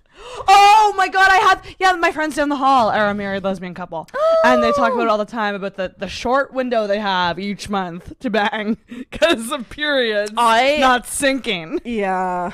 That is Why some don't their periods bullshit. sync? Well, See, one of them, may be my very dominant personality. Apparently, I pull people's period. Like, I'm a period puller. Okay, so people will sync to you. Oh, if they hang I out? will. You're like the she-wolf. Yeah, if I hang out with someone for long enough, it doesn't even have to be that long. Like, I will pull their period to mine. I will shorten their period. Ooh, I you gotta will hang out more. strengthen their period. Like, it'll be harder, but it'll be short. Like, I have very short periods. Oh, wow. I used to. Things have changed slightly. Yeah, it changes. Mine aren't too long, like 3 to 4 days. Okay, that's short. Yeah. Yeah. Like, I know some people who are like the normal 7 is days. 7, and I'm like, Oh I my don't God, know how can't you imagine live. being 2 lesbians with 7 days each not synced. That's 14 days out of 30. That's like them down the hall. Like You listen to this podcast. I'm like, what? they have such a short window, and they're always talking about how frustrating it is. I mean, you can do other stuff, but at the same time, it's not. It's hard. Like, yeah. Yeah, it's real fucking hard. I can imagine. That's real. Yeah, I that would suck. Yeah. Well, I mean, I think they don't sync because one of them is on the pill and one of them isn't. Oh, okay, yeah. So there's this weird. But thing going on there. I don't know what it is about. I'm a dominant period bitch because I will pull people to my cycle like nobody's business. Period puller. Yeah, I've had people being like, I think I might like they've been like worried about their like period because it's being late or whatever. I'm like, well, I think I just pulled it. Like serious, like it's nuts. That is madness. Yeah, dominant bitch. I'm on the pill, and Yeah. it's a weird thing because I at one point wanted to skip my period. Yeah, and you just do that by starting a new pack right away. Yeah. And it worked one time, and I got cocky with it. And I didn't do it a lot. I did it Yeah. once. But then for my birthday this year, I was like, oh, I'm literally set to get it on my birthday. You can do that. So I tried to do it again. Didn't work. Really? So I started taking the pills again immediately. And I still ended up getting my fucking period on my birthday. Oh my god. And I just... Because day one for me is just hell. Real day one? Yeah, like the first day. First day that it's a real period. It's really not good. Yeah, my back hurts. Like, I never used to have back pain. I used to just breeze through it. I used to love getting my period because it meant I wasn't pregnant. Like, I loved it. There's I an was like, aspect this is to it. great. Yeah. But now it's painful. Yeah, it's really... I get really bad cramps. I get My lower back tired. gets super sore. Oh, lower back. Yeah, that's I a love real that we're one. talking about periods so much in this podcast because, like, I have this joke that I just recently started doing, which is like, I'll tell a couple period jokes. Mm-hmm. And then people get a little uncomfortable, which makes me really happy. I love it when people get uncomfortable with periods. And then I will say, like, I think it's fine that I talk about my period. Like, male comics talk about sex all the time. Yeah. But at least mine happens every month. Yeah. And people are like, partially, they're like, that's funny. And partially, like, that's not very nice. Oh, calm down. Fucking, I say give her. Go all out. Go harder. God. Go harder. And the thing is, none of the male comics are mad. They're just like, yeah, that's funny. Like, yeah, no, that's like, good. I'm sorry that you audience members getting offended for someone else. That's Halifax, though. Like, I really like that. In Schumer's new special, actually. I haven't watched it yet. You know what? I wanted to put a Facebook status about it because of the fact that when her last special came out, everyone was just online bitching and complaining about it. Mm-hmm. And I wanted to post, but it didn't work out because I haven't seen any statuses about it. What I wanted to post was like, oh, I was thinking of watching Amy Schumer's special, but I'll just wait for everyone to complain about it, and then I'll figure out what it's all I'm about. sure people will. I mean, it's fairly new. Yeah, I saw it come on Netflix like 3 days ago, maybe. And it's weird because like she used to be my favorite, but like she's done some things that I'm not a fan of. But like, so I'm still a fan, I guess. But I guess I just look at her more critically now than what I used to. What is it that she did that you didn't she like? interrupted a comic set in New York. Did you hear about this? No. So before she hosted SNL, she showed okay. up at a comedy show in New York, and it was a comic I follow who was featuring, like he was the headliner. Yeah. It was his, and it was Caroline's on Broadway, so pretty big fucking deal. Yeah. And it was his first 45 minutes. Oh, cool. And she showed up, and 7 minutes in, like His she was in set? the crowd. She was in the crowd, and 7 minutes in, yelled, "Hey, Brendan, can I do 10? Or was it 5 or 10? It might have been 10." He's in the middle of a set. Middle of a set, And he's the last comic up. and it's his headlining show. Oh. His family came out to see him. Yeah. It was Caroline's on Broadway. Like his poster was up like outside. Yeah. Like it's fucking New York City. And I get why, because like she wouldn't think, or at least she didn't think. I think she should have had some filter Yeah. to not do that. Well, I'm just like, bitch, you came from stand-up. What are you doing? Yeah. This guy's headlining set. Yeah. And you did it 7 minutes in. Yeah. Like he was just getting his rhythm, yeah. the rhythm, and for then 45 minutes, you're allowed to take some time at the beginning. If you're fucking only doing 7 minutes, get to your shit. But if you can establish in the beginning of your 45 minutes, if you can establish what you're doing, then you can play a little bit with them. Then you can go back into it, back and forth. Like, because his thing was like Amy fucking Schumer just asked to come up. I say yes, it's Amy fucking Schumer. yeah, what do you Like, do so at that point? he let her come up, and I wasn't a huge like that kind of turned me on her a bit because I was just like that. I think Well, you're not giving him an is- option to say no. Like it's a little douchey, but I did watch her special, and it's quite funny actually. yeah. And she I've makes never- a point in about periods and Nice. how guys send dick pics all the time, and how we should just start sending pictures of bloody tampons and That's our funny. periods because guys are like, "Ooh, boners are funny, haha," but like we're kind of shamed into thinking like you things hide about your us are period, gross. you fucking, oh my god, like I've a lot less shame of woman stuff than I used to. Me too. And I don't know, I've seen some stuff of Amy Schumer that I've really liked, but I've never been like a Amy Schumer fan, Yeah. because I need someone personally, like everyone has their own comedy preference. Yeah. I need someone who has a well-written joke, or like has a point to it, or has like a set-up punchline. Like it's just how I am. I'm a writer. Yeah. And I know that she says some things that are funny, or says some things that have a point and all that stuff. I personally, it doesn't get me going as much as That's fair. Yeah. That's totally fair. And I think she has a lot of people helping her too. And I mean, there's things about like there's her. always There's like people are saying like she steals jokes and stuff. I don't know. At the same time, like what I've heard from her story, which I might be paraphrasing, I might be saying it wrong, but was that she started doing stand-up and she got pushed further than her skill level. Which, what do you do? What do you do? Say, oh, I'm Amy Schumer, people are trying to push me forward, no thank you. Like, fuck, she made the right decision to say, that's like, true. say, like, yeah, of course I'm going to take these opportunities. but she didn't have the background enough to support it long term. Interesting. Oh, She can yeah. support it for certain amounts of times or whatever, but like if you push someone past their skill level, which she's not going to say no, I don't want to be famous. That's true. That's and like very she's a very good true. personality. She's a good personality for I like her, movies. yeah. Like She's I have no actually great issues. in movies. Yeah, Yeah. I have no qualms about that. But like, Yeah. you need to be able to take someone's ability to be famous and their ability to be a pro stand-up comic or like a good Yeah. stand-up comic separately. It's true. You know, like some people will like fucking Kevin James or something will do a bunch of acting and then all of a sudden he'll do a stand-up special. It's true. So like what do you do? Just you can't automatically be a good stand-up just because you're a good actor. Yeah, that's true. Like- Will Smith just did his first stand-up set. Send it to me, would you? I will. He has this like show called Bucket List. Oh, okay. And it was on his bucket list Oh, to do stand-up. well, shit, that's and he still had, okay. And he had Chappelle like help him. See, And then I he did am a stand-up set. all for people doing bucket list things. I love it. As long like there's a difference between doing a bucket list thing that you want to do, and if you're famous enough to like have people come out, or even if you're just willing to ask your friends to come out, fucking do it. Yeah. Anytime someone ever says to me, "Oh, it's on my bucket list to try stand up," I was like, "Well, fucking do it." There's mics, do it. Like Just do it and see. there's because- nothing. You don't have to keep doing it if you don't love it. Yeah, and that's if you're the not good at thing. it, just quit. Like I love it when people aren't good at it and they quit. Like people keep telling me to do it, and I'm just like, I'm a little, I don't know, but all that. Do what you want. It's just weird because it's Do what funny. you want, not because what people tell you to do. I definitely have stuff. You but obviously it's- love the idea of writing jokes. It's just the idea of doing it and worrying that. I don't know. I can just see myself like vomiting or something right after, like working myself up.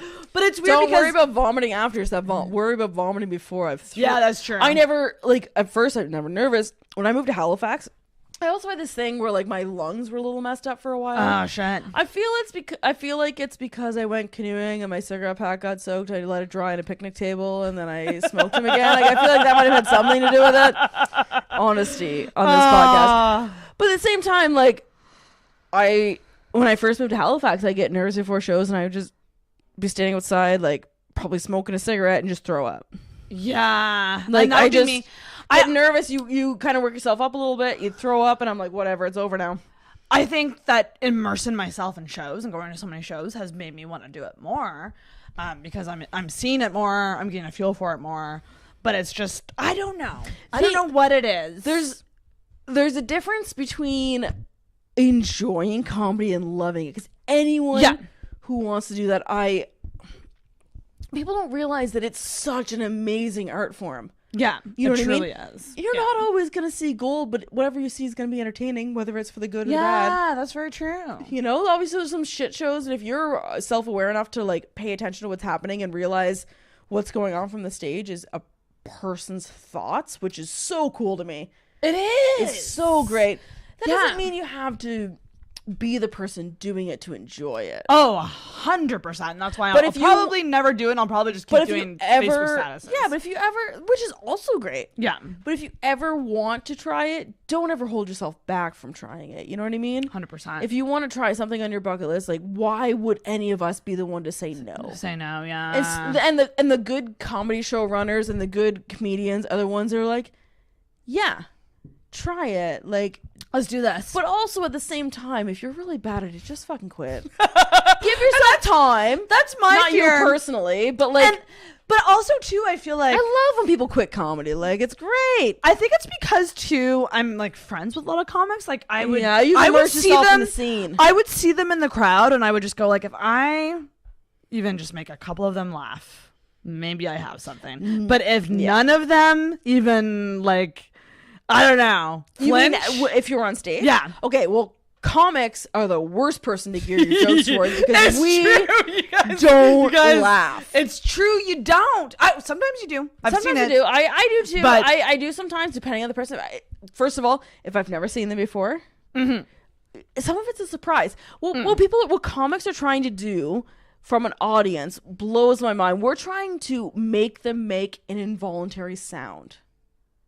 You know what I mean? We're trying to get them to laugh, which is an involuntary sound, an involuntary movement, we're trying to force them to do something that they don't intend to do. Like even if it's a So fucking hard. even if it's just like this, like Ha! Yeah. Yeah. Yeah. We're at the same time. No, Yeah. it's true. Yeah. Like we're trying to make people do something that's out of the normal, and it's hard. But at the same time, we start to, as comics, like, you know, we get used to it. yeah, it's true. So you become desensitized. Same time, if I see someone that I haven't seen before, I'm more likely to laugh. If it's someone I really like, as long as I haven't seen these sets, I'm still gonna laugh. Or Yeah. if it's someone who like isn't even trying to be funny at that moment, but they say something that like makes me chuckle in a way that either the audience didn't respect it or didn't get it, or like it was just like I'm laughing at them sometimes. Like I can't help it. Like that's who we are. We're laughing at the funny. And also, I gotta say too, like little shows that you can do open mics at are a good place to obviously do your first set because it's encouraging. It's an encouraging atmosphere. Depending on the night. Depending on the night. Yeah. But like when I've seen it at like my Comedy Mondays, Yeah. it's always been quite you know, even if the person doesn't get like a bunch of laughs or Yeah. it's quite encouraging. Yeah. People will clap after We're not and like trying to shut people down, and the especially when hosts- they're brand new. Exactly, and the hosts are always like, "Yeah, like, give him up." Like, he came up to Yeah. his first set. Like, it's very nice. Yeah. and it's stuff like that would make me more likely to get up there and do it if I Yeah. want to, which I don't think I do. We're not But, trying you to know. be mean people. We're Fuck not no. trying to like break people. no. And you know what? Like, I'm not gonna become best friends with every comic that starts comedy because I only have so much time in my life. Yeah. But at the same time, like I don't want people to fail. Like we are, as a whole, most humans are good, and we want people to succeed. Yeah. Because the better people who are that are around you, the better you do. Yes, that's Because very if you're true. competitive like I am, I want everyone to kick ass. Because I heard a quote the other day that was like, if you're always the funniest person in the room, you're not doing it right. Exactly. Yeah. You know what I mean? You gotta you gotta move somewhere else. You gotta fucking You gotta get on your level, like the same level as other people, or like like get better people around you. You know what I mean? Like yeah. because that's gonna push you to do even better. Exactly. Yeah, It's gonna motivate you more. If Yeah, you're and just we don't want surrounded by- people. We don't want people fail. What we want as comics. I'm speaking for myself, but also like the majority, I would assume, is as long as you like, we want everyone else to be. We want new comics to be good, and they aren't going to be good right away because that's not how life works. You don't, like we said earlier. Yeah. Of course, we want to get something to be good right away, but that's not how it works. You gotta be patient. You gotta do the work. You got to put the work Do in. you, if you see someone do their first set, do you ever give them advice or go up to them and like comment on anything? Usually, I try to. Yeah, that's good. Yeah, I think that. But people, I don't know. I have this hard thing that I won't just go up to people and say good set. If I like, unless you have something like maybe like specific to say, like, oh, I really liked that bit you did about this, or if someone, like we need to be more realistic that not every set's a good set. yeah, And I know that for myself. When people tell me good set, and it was a shit night, I feel even more gross about myself, right? Interesting, yeah. But like, I would much rather give like, hey man, you were really comfortable on stage, or like, you looked really good up there. yeah, like it was awesome how as soon as you got up there, you made yourself present, you moved the mic out of the way, or something that was positive about it. And specific. It's so specific, they can take that home instead of and just saying use like, it. Yeah. hey, good job, keep doing it. Like you Right. can also say that, I guess, but for a first set, like, yeah, I would like to say like something to them, right? Yeah, that's encouraging, and I love that. I love that about the comedy community. Yeah. I think that's really cool. Yeah. Quick question about your GF. Yeah, she's Going lovely. back to that because I definitely want to cover that She's before we end the wonderful, episode. yeah. How'd you meet? We met at a wedding Oh my gosh! in Bucktush, New Brunswick. Bucktush. Yeah, she we both knew the bride and the groom. I knew the bride. The groom came along with her for me. My girlfriend worked with them through Air Cadets. Oh, okay. I met the bride on our basic officer training course. I was Army, she was Air. And I met her, we kind of became friends. Like we had talked throughout time, and we just became fast friends, right? Right. So I ended up being a bridesmaid in her wedding. Oh. So I was in a dress. The last time I am never being a bridesmaid again. Did you ever think about saying, I'd rather wear something else? it wasn't really an issue at the time because I've been best man at a wedding twice, and I've always been like okay with dresses, but at this point it was like I never really minded until like that day. I was like, okay, now this is the last time. Yeah, that sucks. I'm over it. Yeah, but like I don't know. I was wearing a dress. The dress was very nice. Like I felt better in the dress with my makeup than I did with the makeup and my regular clothes. Right. I had my regular clothes on before I tried the dress on. Oh, do not wear a plaid shirt and shorts with your fucking hair done up and like fake eyelashes. I felt disgusting. You need to see the whole package. And it was in Bucktush, New Brunswick, so everyone was speaking French around me, even though they all knew English, and they spoke like Chiac, which is like half French, half English, and I was just like sitting around, just like, I guess I'll smoke cigarettes and drink beer. Like, hilarious. So I was a bridesmaid, and the bride like had brought up Jacqueline like back a few years ago. Jacqueline and I had done a course at the same time before. Oh. And Janelle, who was the bride, she said like, hey, you should like meet Jacqueline, like she's also gay, because I guess Jacqueline just told her like at that point that she was gay, and I was like, well, I had a girlfriend at the time, right? So I was at not the wedding time, but like when we met at the course. Oh right, okay, yeah. So like Jacqueline says she probably heard I had a girlfriend and was like, well, fuck that. Right. And I was like, I would never in a relationship hit on someone else. Like, it's not my style. Fair. So I just said, oh, yeah, cool. And we just moved on. So then I met her at a wedding, was not in a relationship at the time. And I remembered her from the course because Janelle had said to me, like, you should meet Jacqueline. And I'm in New Brunswick at a wedding in a fucking dress. I was like, I am honing in on that one lesbian that's here other than your sister.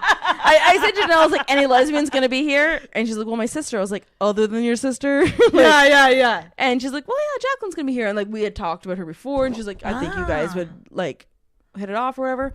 So anyway, me in my dress, I had a lip ring at the time, a black lip ring on my right-hand side. And I went up to her with fucking 2 beers in my hand because the lineup for the beer was like super long. I walk up. I was like, hey, I think we met before at a course. And she was like confused at first, but pretended that she knew who I was. Oh, I hate it when that happens. But it was good because she was like, at first I was like, hey, we met. And she's like, she didn't want to say that she doesn't remember because she also wanted us to keep talking. Right. Yeah, so it was in a good way. So we started talking, and her friends that were there with her, as soon as I walked away at one point, they're like, how do you know her? She's like, oh, I don't. And they're like, oh, it seems like you've known each other forever. Oh, wow. Yeah, conversation went well. Just got along right away. Yeah. Hit it off, yeah. I mean, I had a couple beer in me, but like... Yeah. Anyway, so the bride... It's kind of a funny story, but she like came up to me at one point and was like, hey, I need help with my dress. And I was like, I got it.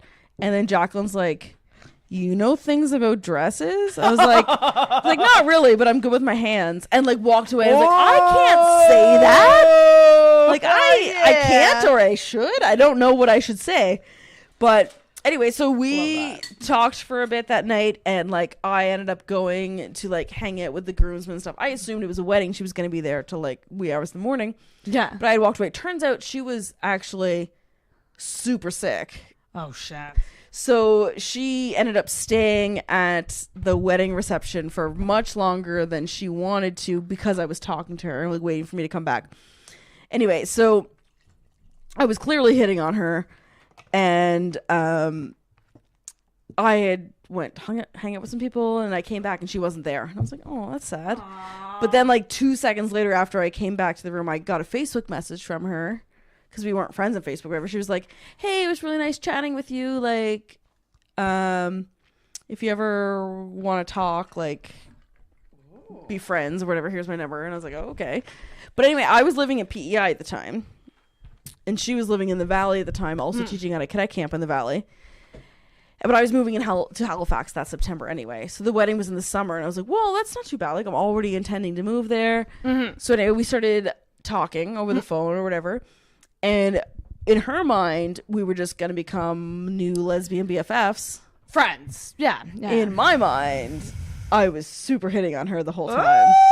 And I made that quite like aware after talking for a bit. Like, she liked me, but she was trying so hard not to like me.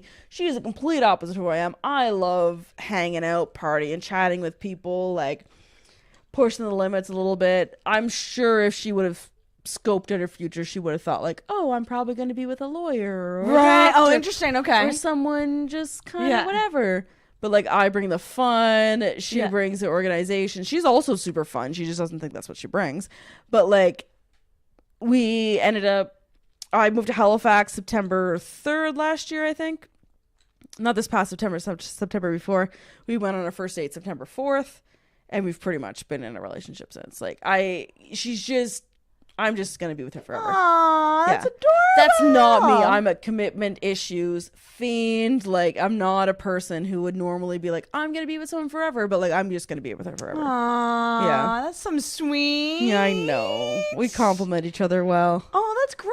Yeah. And what's cohabitating like? Because you live together, right? Yeah, we live together. And do you like that? Yeah, I do.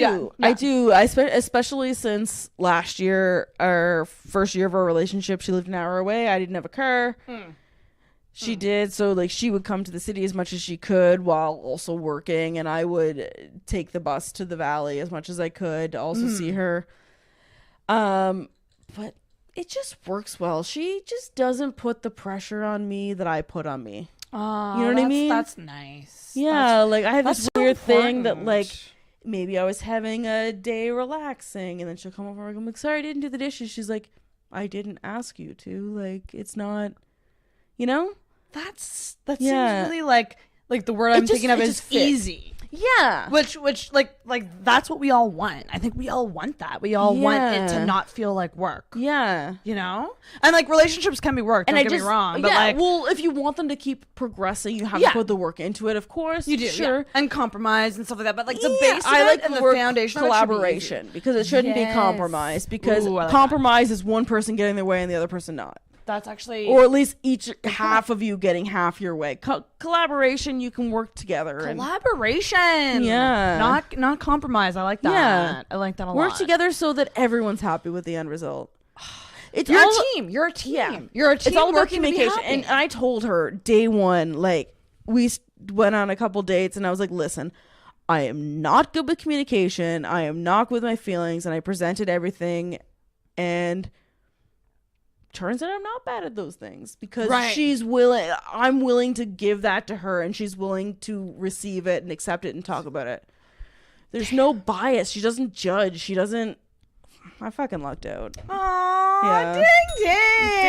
ding. I'm happy for you. That's fantastic. Yeah, I'm happy for me too, and I'm Wow. surprised. You know what I mean? Like, people are like, oh yeah, well, I've always been good at relationships. No, I've been shit. I didn't know what I wanted. I didn't know what I needed.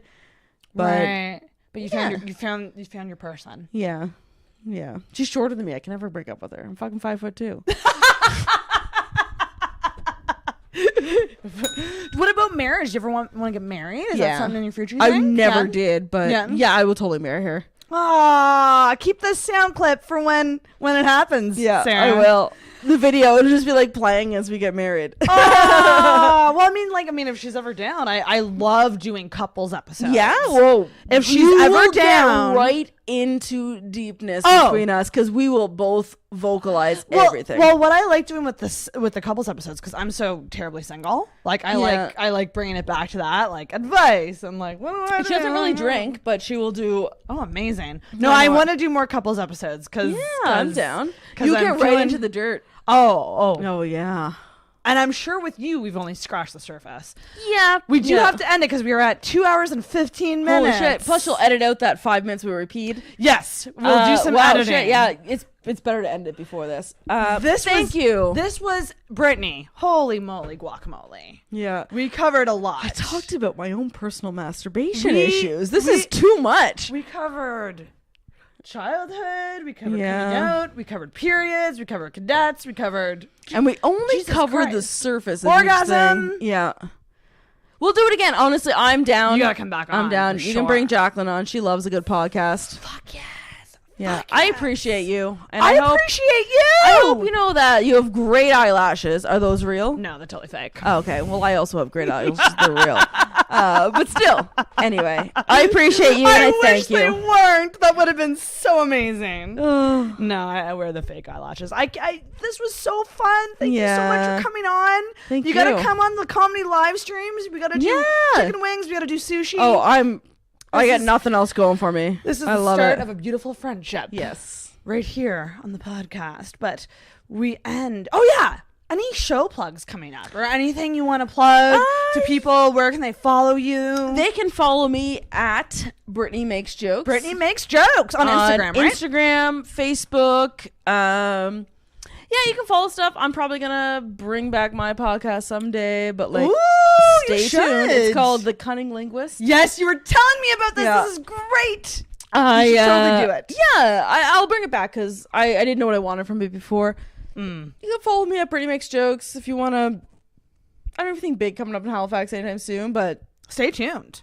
They come up all the time. So if you follow me on Facebook, I might not having anything coming up today. Well, I have a show in Truro, but like, who fucking cares about Truro? But like, I might not having something today, but tomorrow I get booked for something, and it's on. That's true. It's on the world. That's a great place to follow. BrittanyCampbellComedy.com. Oh, there you go. Website. Yeah. And social media is great because, you know, like if you ever have a show, you can just you can put it on there. And I like and being people can friends follow with you. people. So fuck yes. Follow Brittany. Stay tuned for a comedy live stream, and Brittany, do the honors and ring that bell. Woo! Woo! Cheers. Woo! That was a doozy. Holy shit! That was amazing.